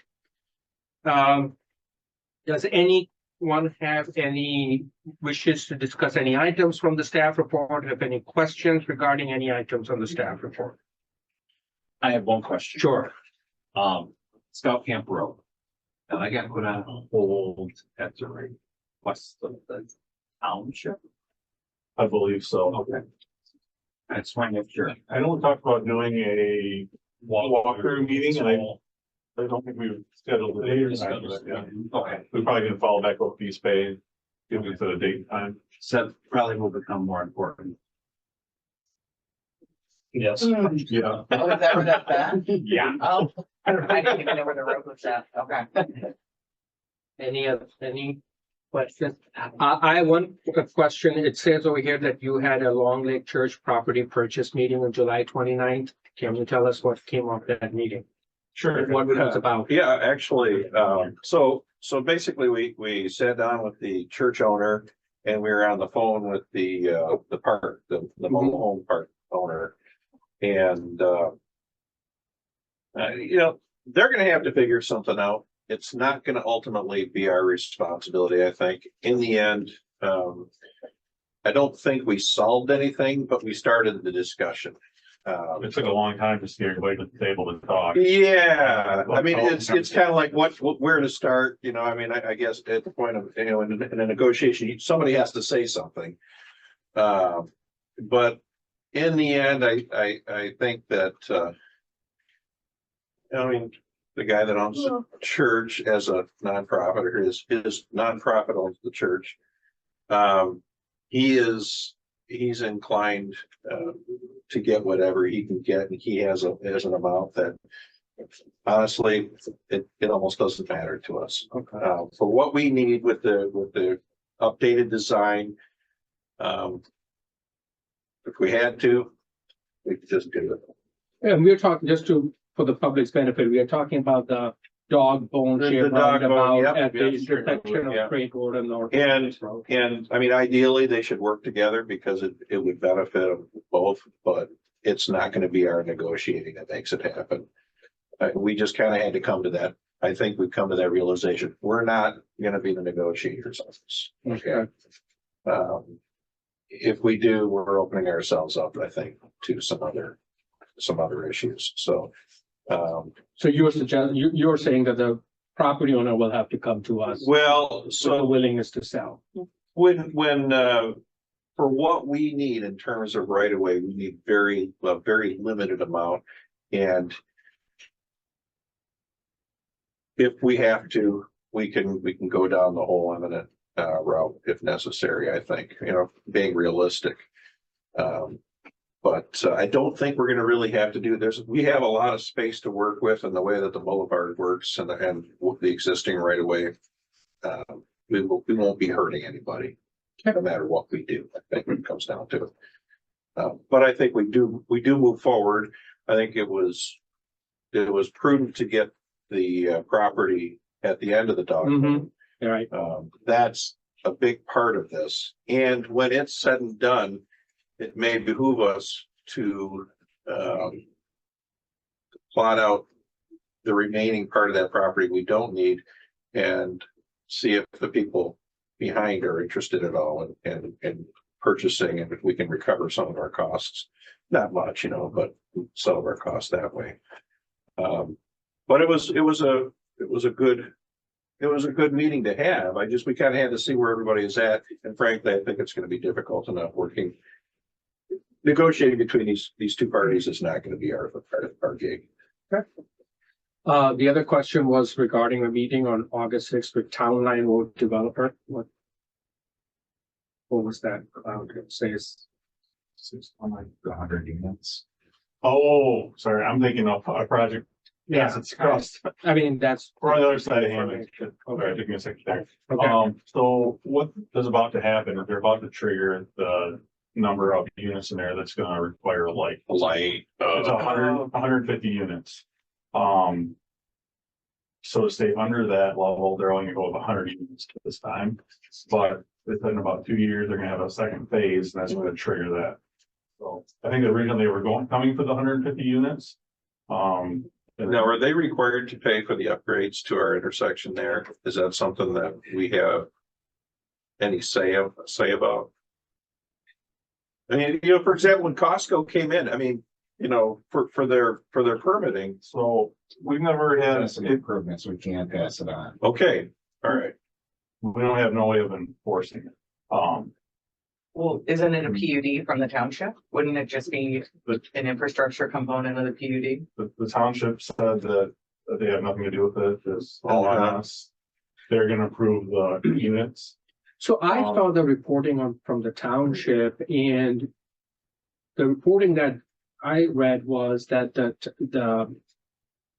what's her name, for East Bay Township, the zoning. Claire Carner, that she was recommending to the planning commission that as part of the approval for the second phase, that the developer share the costs of installing a traffic light with the road commission. That is what the reporting is. It's not unreasonable. Yeah. How it's done with the PUD. So that is what she's going to recommend. Now, whether the planning commission ultimately adopts that recommendation is a different thing.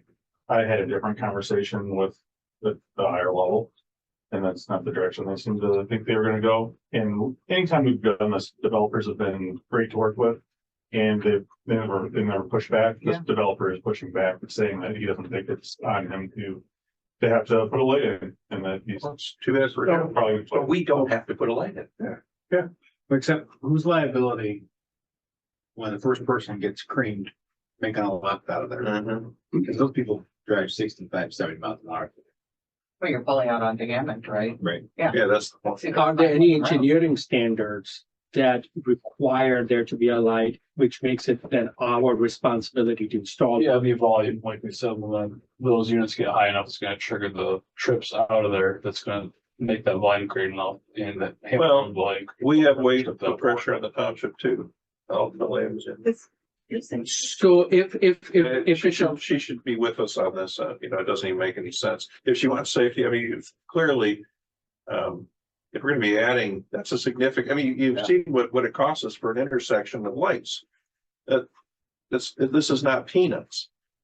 And, I think we're 500,000 figured that light. And if we want to put turn lanes in, probably 200,000. We have turn lanes there currently, so. Yeah. So what are the options? What options, if any, do we have if the developer doesn't want to share in the cost or pay for installation of the traffic lights? And if the standards require there to be a traffic light at that signal based upon the volume, is it then defaults back upon us? That's just a warrant for a signal. I don't know if we have any leverage as far as permitting. Maybe we want to route. Yes, can definitely be a bill. Okay. Unfortunately, I would say we'd have the driveway, but they already got the driveway in there for the first one. So they're permitted to have the driveway. what's the driveway permitted for? Though. Yeah. Number of units. Yeah. It's not unlimited. Yeah. I'd have to see. See, that's where it's gonna come down to. If they're not approved for it, they're not. Right. That's what we had in that other situation. Remember that which required an reorientation of the permit and entry to the subdivision, and we were requiring them to do a whole lot of things, and That's the way it goes. yeah. What's their yearly allotment we give each bay? They purchasing all on the top of my. It was like one weekend. Yeah, not enough to buy a driveway. We can basically shut them off then until the stress lights pay for it. We need that. Well, we put it against it. Yeah, that's your matching funds. Good job. Higher, you want us to, you're wanting somebody to. I would like a motion to direct our civil counsel to provide a legal opinion as to what our options are with regards to this issue. Before we go there though, shouldn't we get the answer on what the permit allows in terms of, I mean, What did That could be- what did our permit allow the That could be all incorporated into the legal opinion. I'll make the motion. I'll support it. The legal counsel said. So there's a motion from Commissioner Underwood, support by Commissioner Corn to direct legal staff to contact civil counsel for a legal opinion regarding the town line road project with respect to installation of a traffic light, correct? That's okay, that's the motion. There's no other discussion. All in favor, say aye. Aye. Motion passes. Any other discussion regarding the reports? All right, next item, commissioner updates regarding any meeting they have had within the last month. Start with Commissioner Ford. Well, Joe and I attended the County Board of Commissioners meeting with Dan and Phil and Larry. And we did have our millage placed on the ballot. Blair Township, Nicole Bonshine and I wanted to talk to you guys about what it takes to talk about a turn lane possibly at the Grand, I call it the Grand intersection where the railroad tracks is and the Shell station.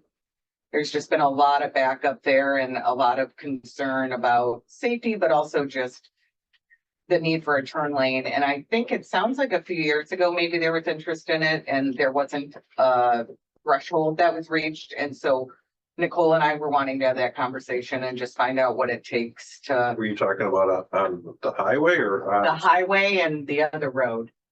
Is it called Silver Lake there? Well, 633. Yeah. Silver Lake. Yeah. Yeah, it's called Silver Lake. Which way is it backing up? Silver Lake.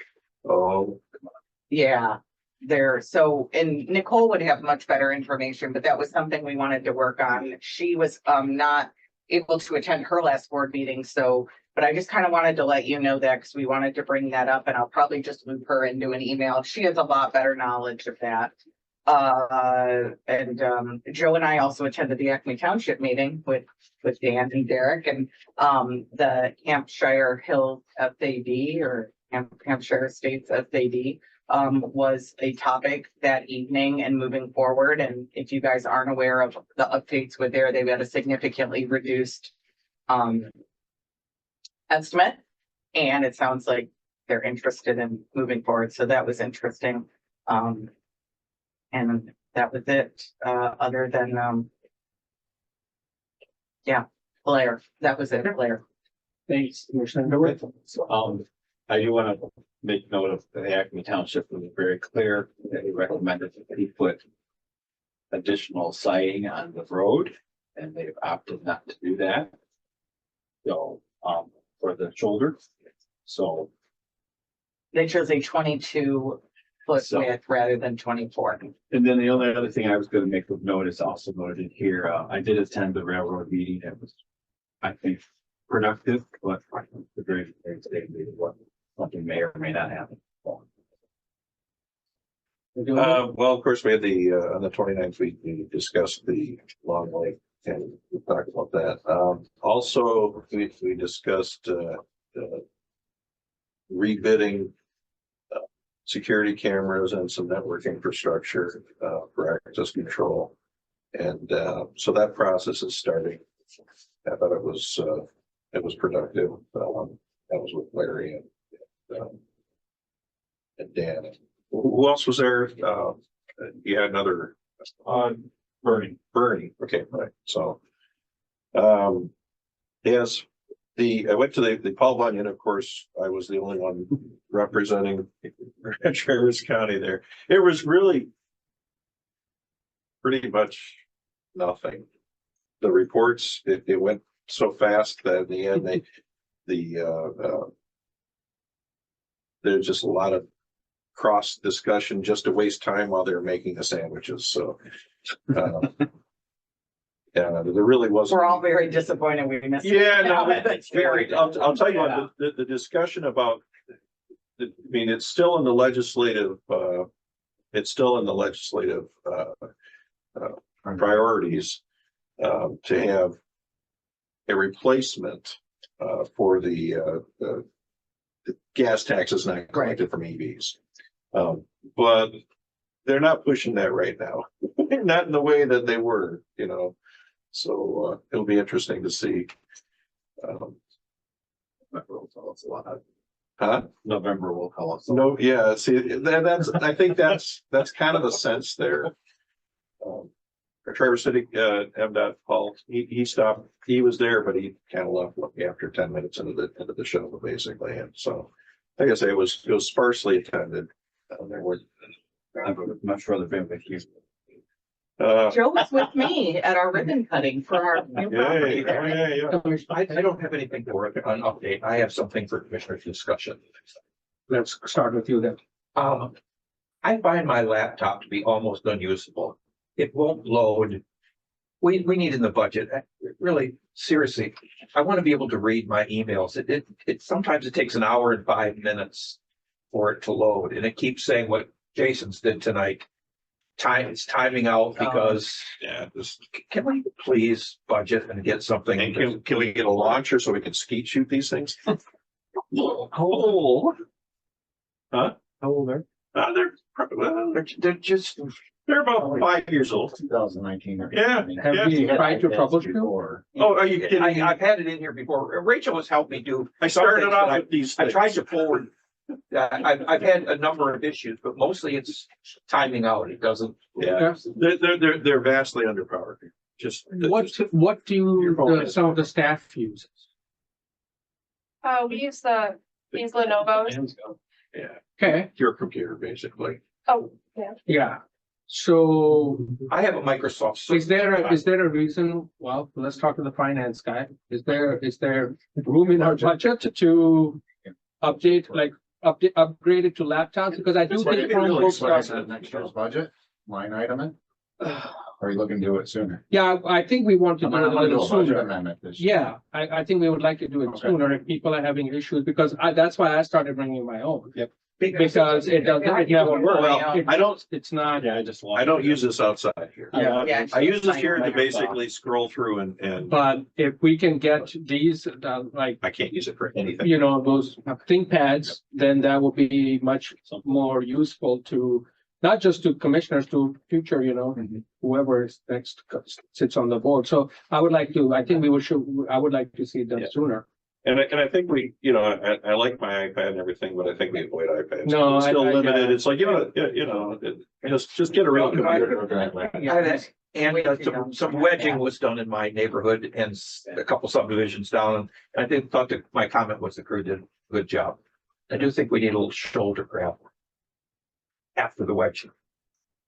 It should have been back around to do that by now. But it was repairing some plow truck damage from a couple years ago, and they did a nice job. Do you, Commissioner Gilman, have any? Well, no, it was just one more thing. I guess, the question was, did we get it figured out what happened with the grass cutting incident that seemed to be far back, at least the way that, Yeah, I did go out there and take a look. We're within our right of way and. All right. Well, it does bring me back to, they mentioned the monarchs and everything. And I don't know how much we as a board are paying attention to that. I mean, if you've been to the Paul Bunyan, we've had a couple of presentations over the last couple of years, where if we could just mow maybe 6 feet back and, and not going more than 6 or 8 feet or something, because then you start getting into the vegetation that has the milkweed, which is the monarch habitat. What's interesting about that situation, that was actually a request from somebody in that subdivision to come in and mow and clean up. Of course. So we did a request. They were doing any favors, right? Citizen reporter, right? Yeah. Request, because I have, all mouth. And so we just came from all in there, did that, and that angered some residents. So it's a constant battle that I find, that either mad as if we did something, or maybe we didn't do something. I just didn't want to get in a situation where we have overzealous cutters. It's like, and going beyond what the scope of our responsibilities are. That's all. Cool. Commissioner Lewin, any other matters to discuss? No, I think I'm fine. Commissioner Horn. I went to the employee barbecue on the 1st, and I just wanted to say it was really fun, and a lot of members of our staff took a lot of time to set that up, and there was a lot of people there and good food, and the guys brought their restored cars, and it was just a really fun night. I had a good time and I look forward to another one. It was fun. And I know Kylie, you had a part to play in that. So thank you and everybody else that helped with you. They did a really good job. Right? Yeah, one second. Could we just stop by and look at the new trucks sometime? The new trucks? Or are they gone out to refit it? One that supposedly dropped sand in front of the wheels as well. Yes. Oh. So we did take those over back to Grand Traverse Diesel. They had a little bit of a leaning issue going on there, so we took them back, okay, them straight out. Our blade was not same level. So. So for 2025, do we have any construction, reconstruction project? Part of the road projects? Mm-hmm. How many? I don't have it right in front of me, but Derek, you might want to put it 3 Mile. 3 Mile, Cass, potentially Town Line, reconstruction. The 3 Mile is that federal aid project, correct? That is state D funds, category D funds. And what does that mean? That means upgrading all season within urban boundary. Okay. And those funds have already been committed? Yes. For that project. And what was the other one? The potentially town line, and then what was the third one? Cass Road, Cass. What are we doing on Cass? Crush and shape. And that's previous, the funds have been. That has been allocated for the new vehicle. So it's not coming out of. There's a small portion, I believe. Yeah, probably 18% plus engineering. 18%? I think, yeah, those typically are 81.85% federal, 18.15 county, but then they can cap it, so our share could go higher than that. I don't know what the project cost is, but we typically will use up our allotment from the MPO.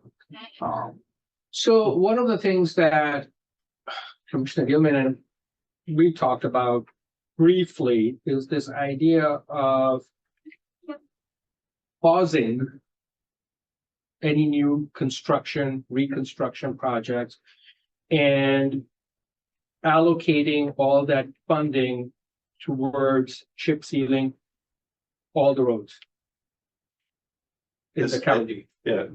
Oh, it's stressing out the engineer, of course. Just a little. But the idea. But you can handle. You're top.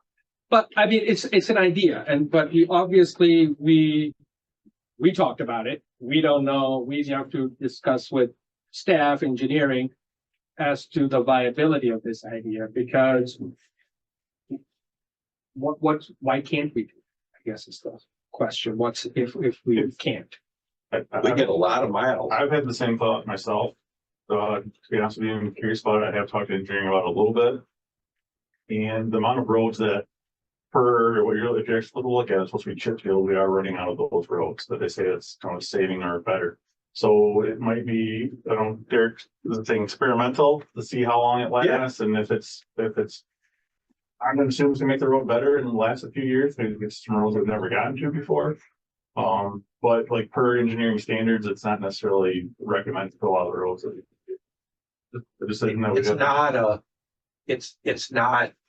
It doesn't fit our plan. Which is what? For keeping the roads at high, doing stuff on the road that the road shouldn't have it be done to. As somebody who did a lot of wedging, I would prefer we would quit reconstruction and start wedging and chip sealing the roads. That an engineer would tell you, you shouldn't wedge and chip seal because it's not money well spent.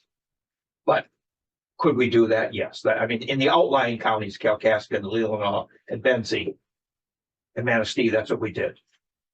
Chip wedged first. Okay, so Correct. And some of the lane deviations. Okay. But that's still a low cost versus. It's depending on how much you move the paver, it can be low cost. I mean, not to interrupt, two meetings ago, I think it was 2 meetings ago, we asked staff to compile a list. Well, the first question is, what's the status of that? Because what Commissioner Lehman is suggesting could be applied to that list that we talked about with regards to local roads. Correct? I mean, it may not be a solution for every road, But it could be a solution to the roads that are below 20 PASER rating or PCI rating, and at least it brings them up to a level without spending significant amount of money. Well, it's still significant. But not as significant as rebuilding it. No. Are you talking about subdivision roads or No. is that, okay, we're talking about Local. local roads. Yeah. Okay.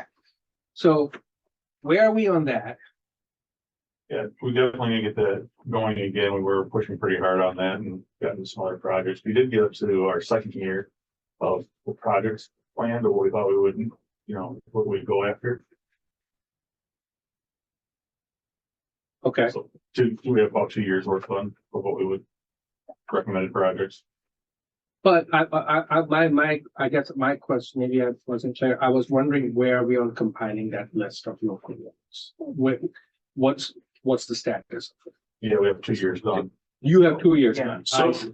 So, go ahead. Well, and just to add to this, here, this is part of the thinking. Clearly, preservation is a strategy that works. Now, if we're just throwing something on top of it and it's just going to crumble away in 6 months, that's not a good strategy. If it'll last a couple of years, it may be a good strategy. It might buy us some time. People can drive on some relatively smooth roads for a little bit. But one of the other things, if we really make it a real project, like a bang, bang, bang, we're going to hit 500 miles of roads in the next 3 months or something. Okay, if we could make, I don't know, I don't know here now. Okay, my point is, if it's 100 miles of roads, okay, if we could do 100 miles of local roads, kind of all at once, we can also then extend our bid rate range. We can get people who would be worth mobilizing here to do a lot of work continuously throughout the season, and so that's kind of part of the whole reason. The other part clearly is that for our good roads, it does the preservation for them. For the roads that are questionable, if we have to wedge and then chip seal, versus letting them go to hell, that's another thing. To answer Greg's concern, he's been diligent in sticking around here. I don't know how bad Lakeshore is. Is that something we could do a wedge and seal? Part of it, probably. I mean, we could try. I think it's time. It's pretty sad. Yeah, it's time. I think we need to start actually coming up with a plan rather than continuing to have talking about. Because we have talked about it at multiple meetings, and I'm still not clear as to what the 2 years worth of roads are. My recollection may be flawed, and I have to go back to the meetings. I thought we had asked for a list of local roads that had a PASER rating, I believe, of like 25 or something we talked about. And we said that just give us a top 15 list of those roads and we will decide which one. I'll have to go back to the minutes and figure it out, but I don't remember years. I'm not sure what. I think Larry didn't like us asking about specific roads, that the asset management plan was done to the condition, the exact condition of the roads. Like the roads were blind. The names of the roads were blind. Like, we're doing this by the asset management plan, Right. which says you fix these roads in this way. Right. Don't interfere by saying, that road really ought to be done. That's not part of the asset management. If plan. you're gonna follow Transmap, that is the correct way to do it. Kind of overall raise that PCI score. Yeah. Total. If we're talking about going a totally different direction, that's, No, but I don't think we asked for specific roads. That's why I'll have to go back to look at those meeting minutes, but I thought that's why we went strictly by the PCI rate of the roads. Okay. I'll have to look it up. May I ask a question? I heard shall we try? Do we ever reach out to like Michigan Tech to find out if there's any kind of new thing that might work, or a way to partner with somebody that's trying something that doesn't cost us as much money? There have been, it's still gonna cost money, but they will submit, like, for instance, they did the one last year, a couple of kinds with using tires as emulsion for some of their chips. Does that help them then It kind of gives them lay miles so they can study it and see how it performs. But what's the benefit for the road commission? They, Working with them. they pay for something. I think it's one for the DNR. or- Yeah, I'm just trying to think of ways that we can get extra. What do they call Give it a it? good scrub rubber. Crumb rubber, that's what it is. Yeah, there's stuff they've done with it. They did talk about that. They've Yeah. done shingle, they've tried plastic, they've tried. Yeah. Types of Be part of a pilot project with a test for research. I mean- It's not gonna help us in any sort of big way. Okay. No, they're very, I think Joe, Derek would, no, I think those are really small. Okay. Yeah. That's on that. It's like a Trying giant to lot of think. money, but But I guess though, to the original part of the discussion was, I think, you know, if we stretched out the preservation technique a little bit more, you know, and versus going with the rebuilds, we might have some good results from it in roads that have a good bed, for example, but don't, you know, they just get old, kind of cracking simply because of age. Anyway.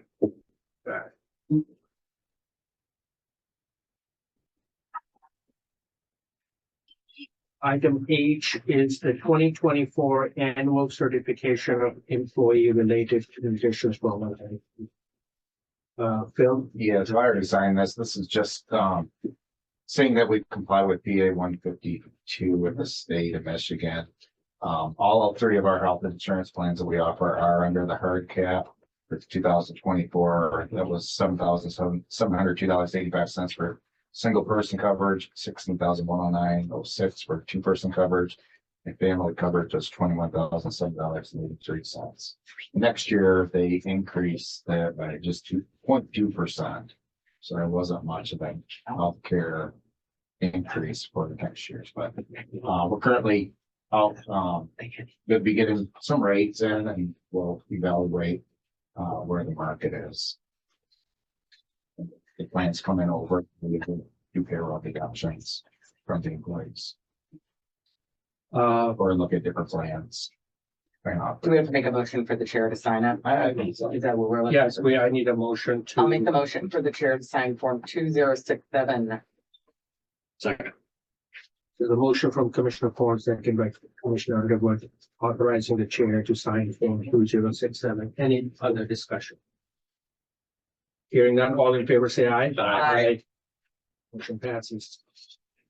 Item I, Environmental Systems Research, ESRI Asset Management Geospatial Mapping Software, and that is. Who is RC? Oh, Rachel. Okay, go ahead, Rachel. Yeah, this is just our annual renewal for our licenses that is paired with our GIS, GIS and spatial mapping software suite that we have. On the memo that I have listed there, kind of shows how it supports our organization needs. And it's also tied in with our CityWorks asset management. It's heavily dependent on that as well. And I believe this is the same exact amount of last year's renewal as well. No increase or no decrease. For purposes of discussion, can I have a motion? I'll make a motion to approve the answer. Do I have a support? Support. Motion by Commissioner Gilman, support by Commissioner Horn to approve the annual renewal for the ESRI Enterprise Software in the amount of $30,605. Any discussion? We don't have an alternate to this. This is what. Yeah, that's what we use. Okay. Roll call, please. Underwood, Yes. Gilman, Yes. Horn, Yes. Lehman, Yes. Kevin. Yes. Motion passes. Next item J is M37 shoulder paving. Dan, is that, are you? Oh, that was there, sorry. this is an MDOT contract, basically we're a pass through. Like some of the maintenance jobs we did on the back of them, that's up to it. Yeah, show the handout. Oh, yeah. Yeah. So, and the deadline, August 16th. What do you guys give us? Yeah, he. Oh, it's on the blue sheet. Yeah. No, it's not. On the regular. Well, there's an email. Right here. Yep. I'll make a motion to approve the bid for MDOT project 24M104 for $451,205.75 to Elmer Crank and Dozer. Do I have a support?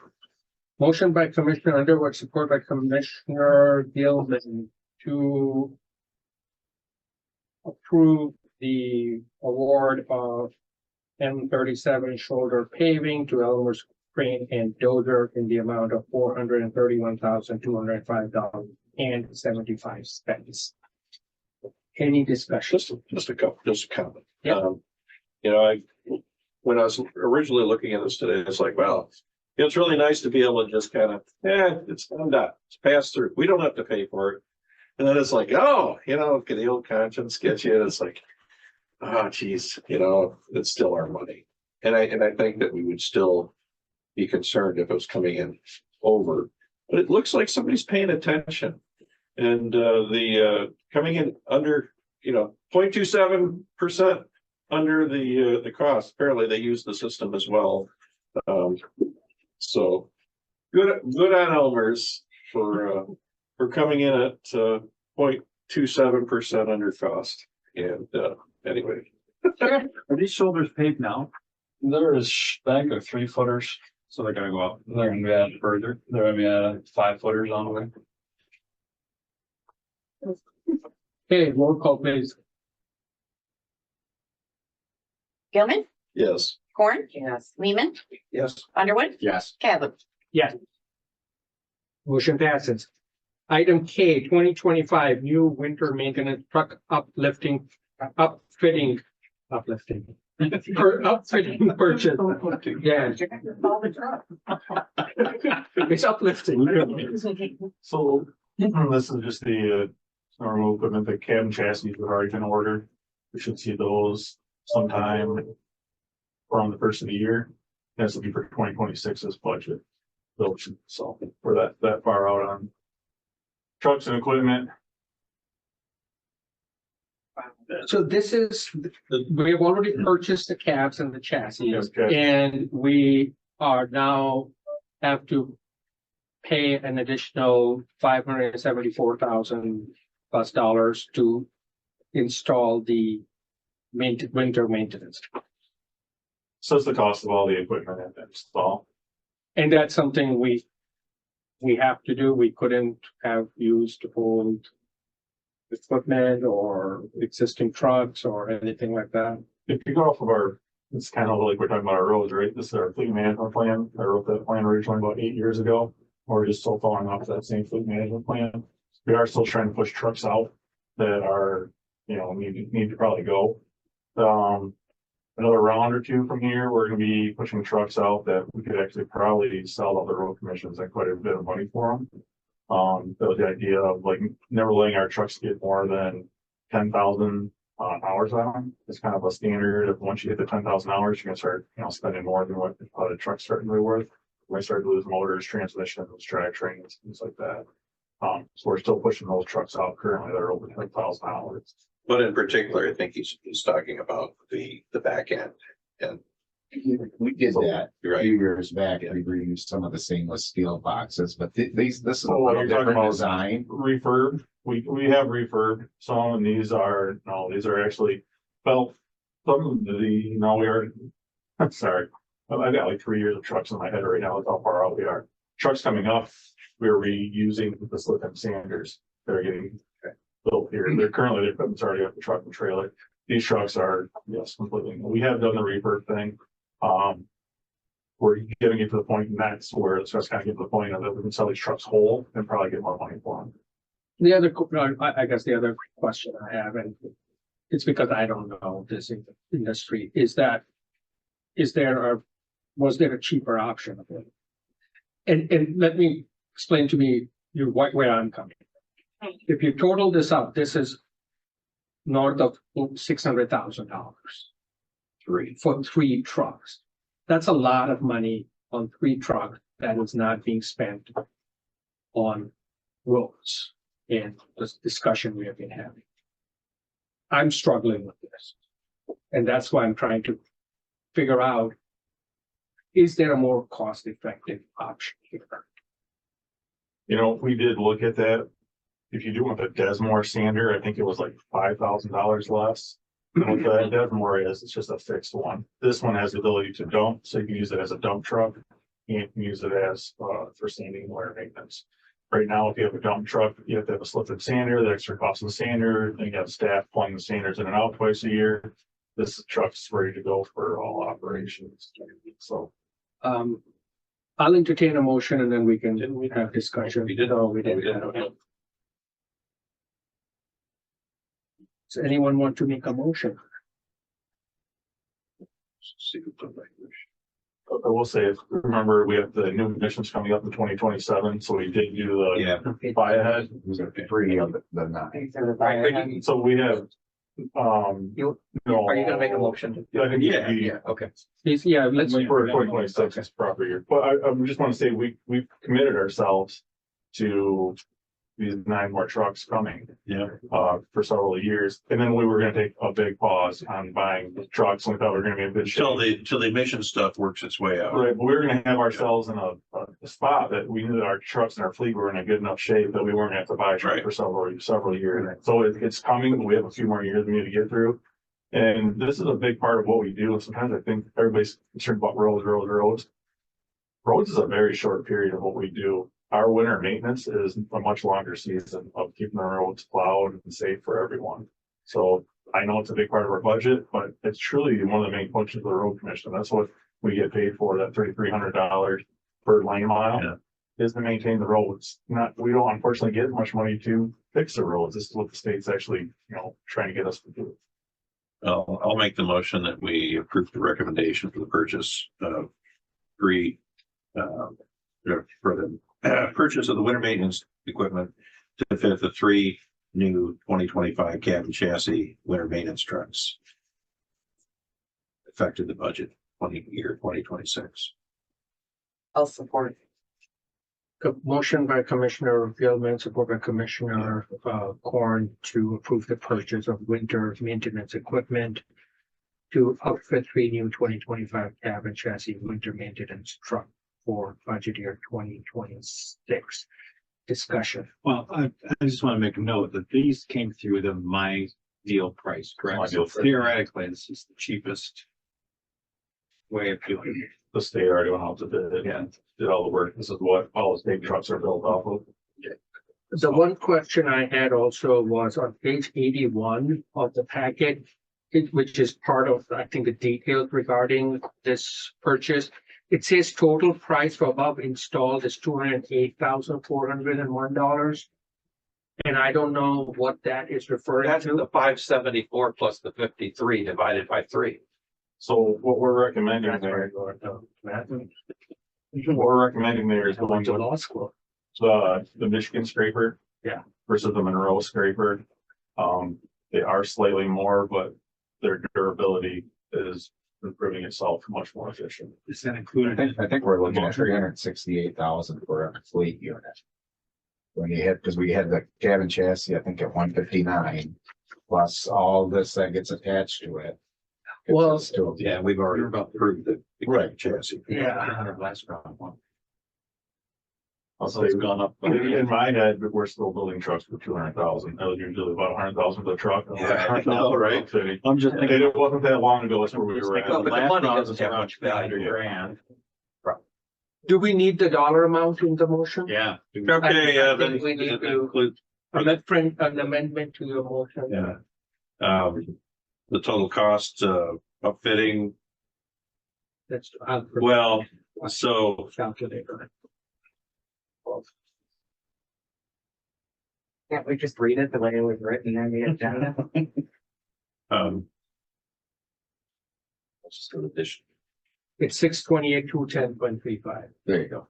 That, Or is it more or less? No. no, No. 628, 210, 35. I think we went across this one another time since it's two separate companies that we're working with that we did want to approve two separate. Okay, so you Okay. want one motion for five Okay, so seventy-four? first one to be 574, 432.35. The Second for that, for that. Alyssa, Yeah, you second This is that? good. This is good for that. Yep. So the motion is to approve the purchase of the winter maintenance equipment in the amount of $574,432.35. Motion by Commissioner Gilman, support by Commissioner Corn. If there's no further discussion, roll call, please. Lehman, Yes. Underwood, Yes. Gilman, Yes. Horn, Yes. Catlin. No. Do I have another motion? Can I make the second one? Sure. Yeah, so I'd make a motion to accept the Heights Machinery offer to sell us the 3 underbody scrapers for a total price of $53,770. Support. Motion by Commissioner Gilman, support by Commissioner Horn to approve the purchase of 3 underbody scrapers and the total price for the total amount of $53,778. If there's no other discussion on this motion, roll call, please. Underwood, Yes. Gilman, Yes. Horn, Yes. Lehman, Yes. Catlin. No.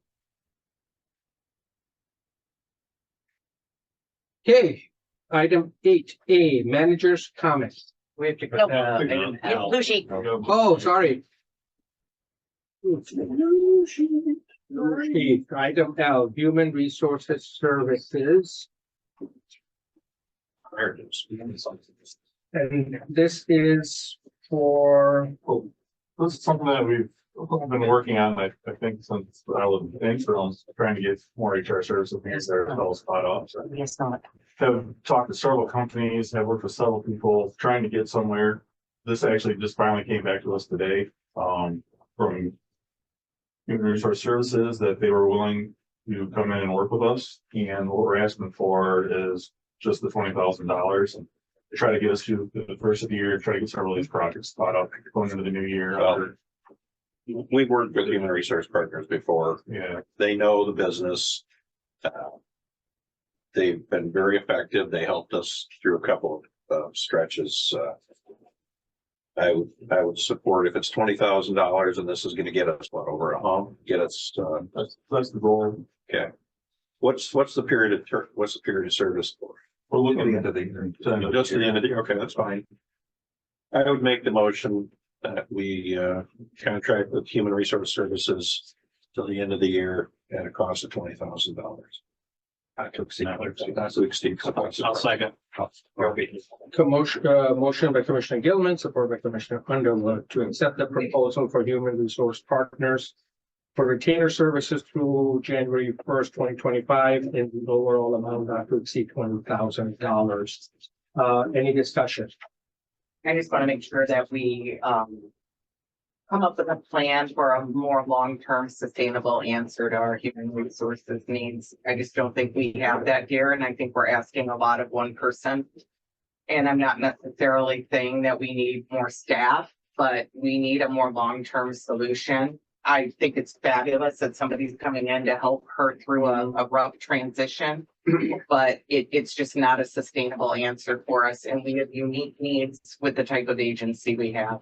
So this would be maybe more of a budget time discussion or the idea of what we visualize for this, but this is a great Band-Aid, but it's not the fix. From, I mean, this is cheap for just having an extra person on staff for sure. Clearly, they're not gonna be here every day working, but do they need to be here working every day? And that was one of the goals that they have when they, whatever first year. If we need help, though, I think we need to give the tools to our management team. Yeah, we need somebody to analyze what would be a potential solution here, because what we have isn't feasible.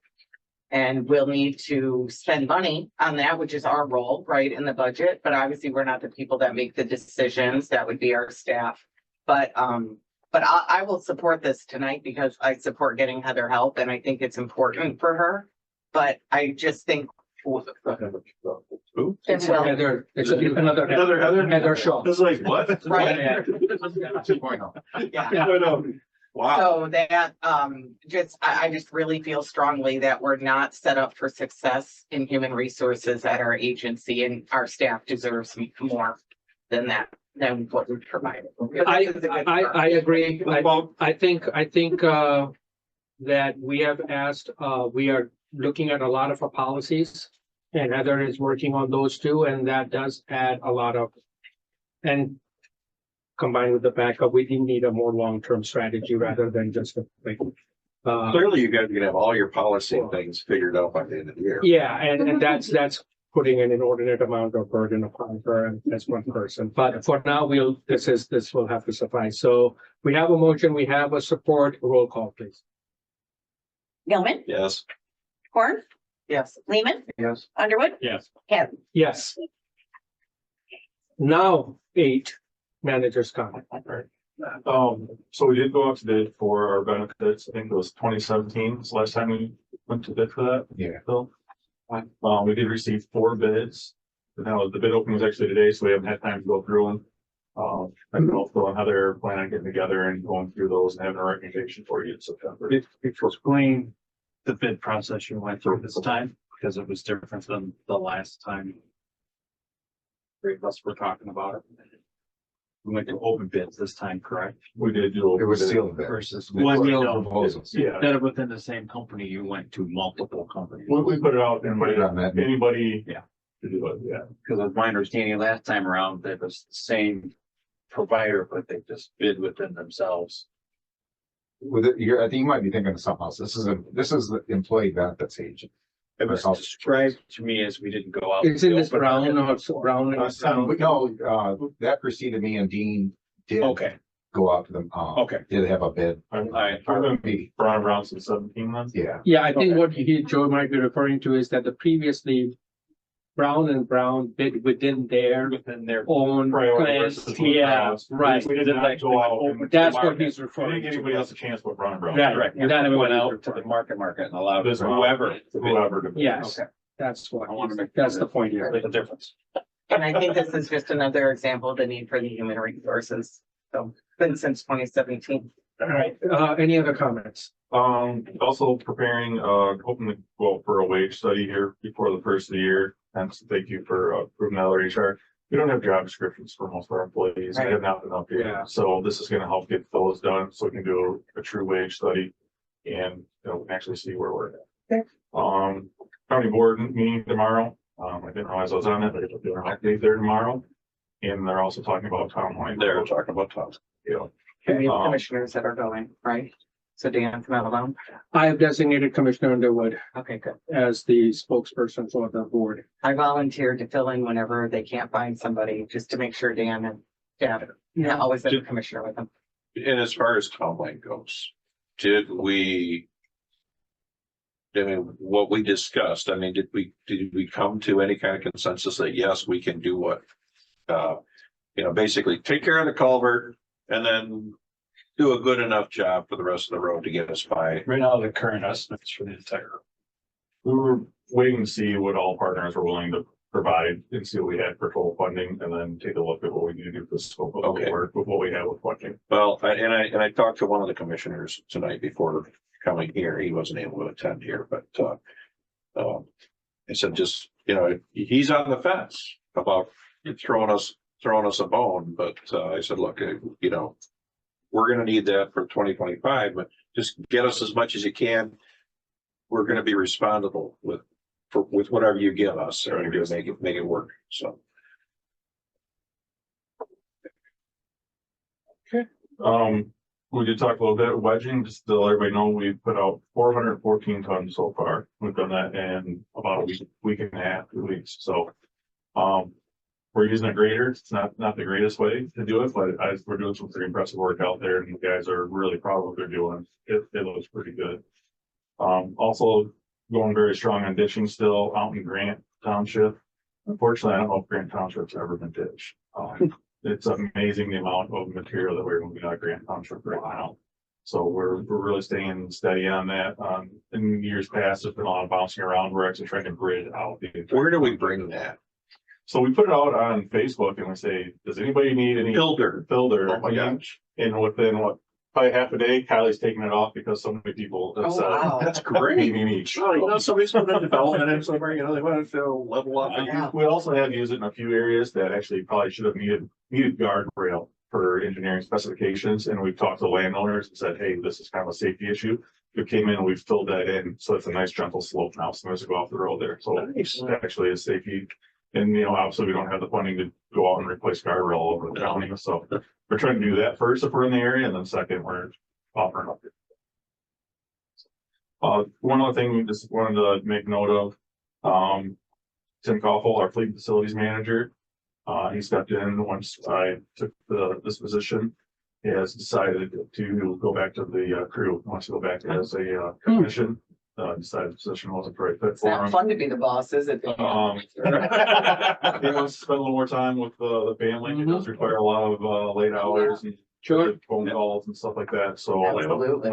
we are going to make the announcement internal, which I did this morning, and offer anybody a chance internal to apply first. Okay. If anything comes with that, we'll do an external. How does that problem? You interview them, like the formal application process, or do they just throw their name in and say? Yeah, usually what we've done in the past is that we get a list, put them together, and we put like a quick reference sheet together and have them fill it out, and then get it with Heather, and then we set up actual interviews. We go through it just like they were up in employee. Okay. And who participates besides you? Usually it'll be probably myself, Bill, Larry, and HR. Okay. All right. Very good. That's all I have for now. Rental back. What's that? The rental back. Oh, yeah. Yeah, something new. That is a good one. We do have the rental truck here now for backing out all the catch basins. Oh, okay. Range. So in the state, it has most of them, and they'll be paying for that for run. All of their stuff. Okay. Is that a new piece of equipment that? No, we've done it in years past, but we've also subbed it out before and had somebody else do it at a pretty high cost. Okay. We do have our staff do it this year. All right. There's nothing else. We'll move on to commissioners' comments, questions, and future agenda items. I talked myself out of subjects. So I'll start with Commissioner Warren. Just gotta go to bed. Yes. Sorry. That's all your comment is? All right, there you go.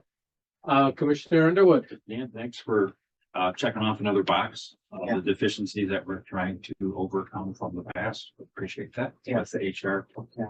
Appreciate that very much. Commissioner Gilman. You talk yourself out. I want to set up a meeting of the construction committee and talk about some work we can partnership with them. So I'll probably see when Dan is available, and it might, and you, and might not be till after, not next month, obviously. Yeah, okay, so you talked me back into something. Right. Real quick, I'll just be real quick. First of all, I wanted to go sprinkle some Walmart Halloween skeleton bones up in the parkway when they were digging up there, just to add a little excitement to the crew when they come in, little arms sticking out, Yeah. I'm glad they didn't find any arrowheads or anything like that, which would have really caused an issue. But we had talked, Dan, years ago. I think you maybe you weren't part of the discussion. It's been a long time, frankly. I think we go back to Jimmy the engineer. Oh boy. Yeah. So the intersection at 5 Mile and 31 is just a crappy intersection. It's dangerous, and at some point I think it needs to just go away. But I think we need to get MDOT to really want to have that happen too. And then we could use it to maybe to leverage. I mean, I know I'm saying this out in the open and everything, but maybe we could make a deal with MDOT to get something we want for Do you mean the weird angle of it? Yes, Okay. it's crazy. It's a nutty, it's. a No, I nutty agree. intersection. And for them, it's bad on a number of levels. It's the railroad, the railroad grade there. It's the angle, it's their busy highway. Everything is And wrong. the TARP trails, yeah. And as far as people who do use that route, I'm sure they might be a little bummed if they have to actually go up to, the intersection across from the Cherry Tree Inn to get out. But that's safer. I mean, it's just, there's actually a light. It's actually a 90-degree angle that the traffic is coming in on the 30. Well, MDOT put all those safety fixes in and it, you know, they put in some medians Yeah, and things like yeah. that. And I love the guardrails because I love a guardrail, but the intersection itself to me is not much safer. And I actually drive it a couple days a week. That's how I go up to our Antrim County office. And it is, fortunately for me, I'm turning right. Yeah. I'll put it that way. Correct. But it's not to me any safer. And people are going 65 miles an hour on that too. So, yeah. Just a thought to throw out there.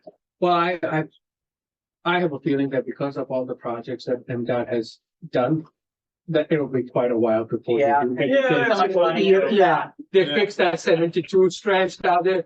I think MDOT is probably gonna say, you know, you won't see us for another 5 to 10 years. You're not Detroit. Well, you know, right. I mean, Yeah. you know, what's amazing is somehow the representatives collectively were able to pull $5 million to build housing for teachers. And first responders.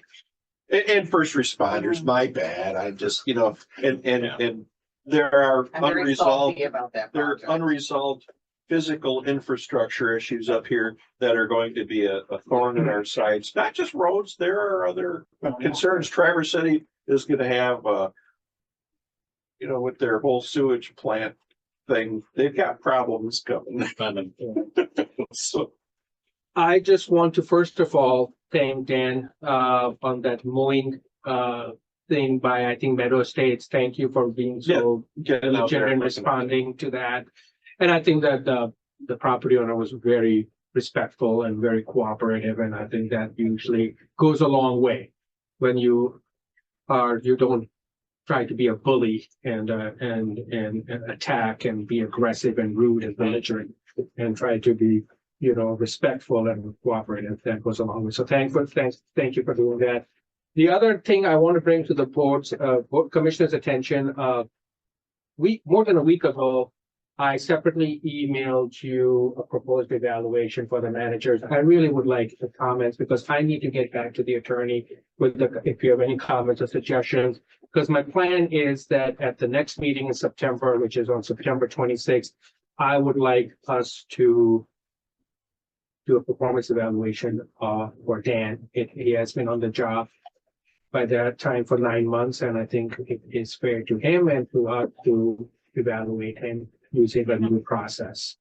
So when you get a chance, please let me know if you have any comments, any changes, and then I will work with the attorney. Send them to me separately. Please do not reply all. So that. But you mean just us doing the evaluation rather than hiring a firm to do it? Okay. Yeah. Okay. We are not hiring. Okay, good to hear. I'm glad to hear that. We may have the attorney here, but that's Okay. that's about the extent of what we have. Good. So if you can please get back to me with that, with suggestions or comments, I would appreciate it. All right, public comment. No, okay, all right. Staying with us. Right. Well, I'm not Greg isn't sure what's gonna talk after standing here. All right, well, we are adjourned. Yeah. All right, Done. thank you.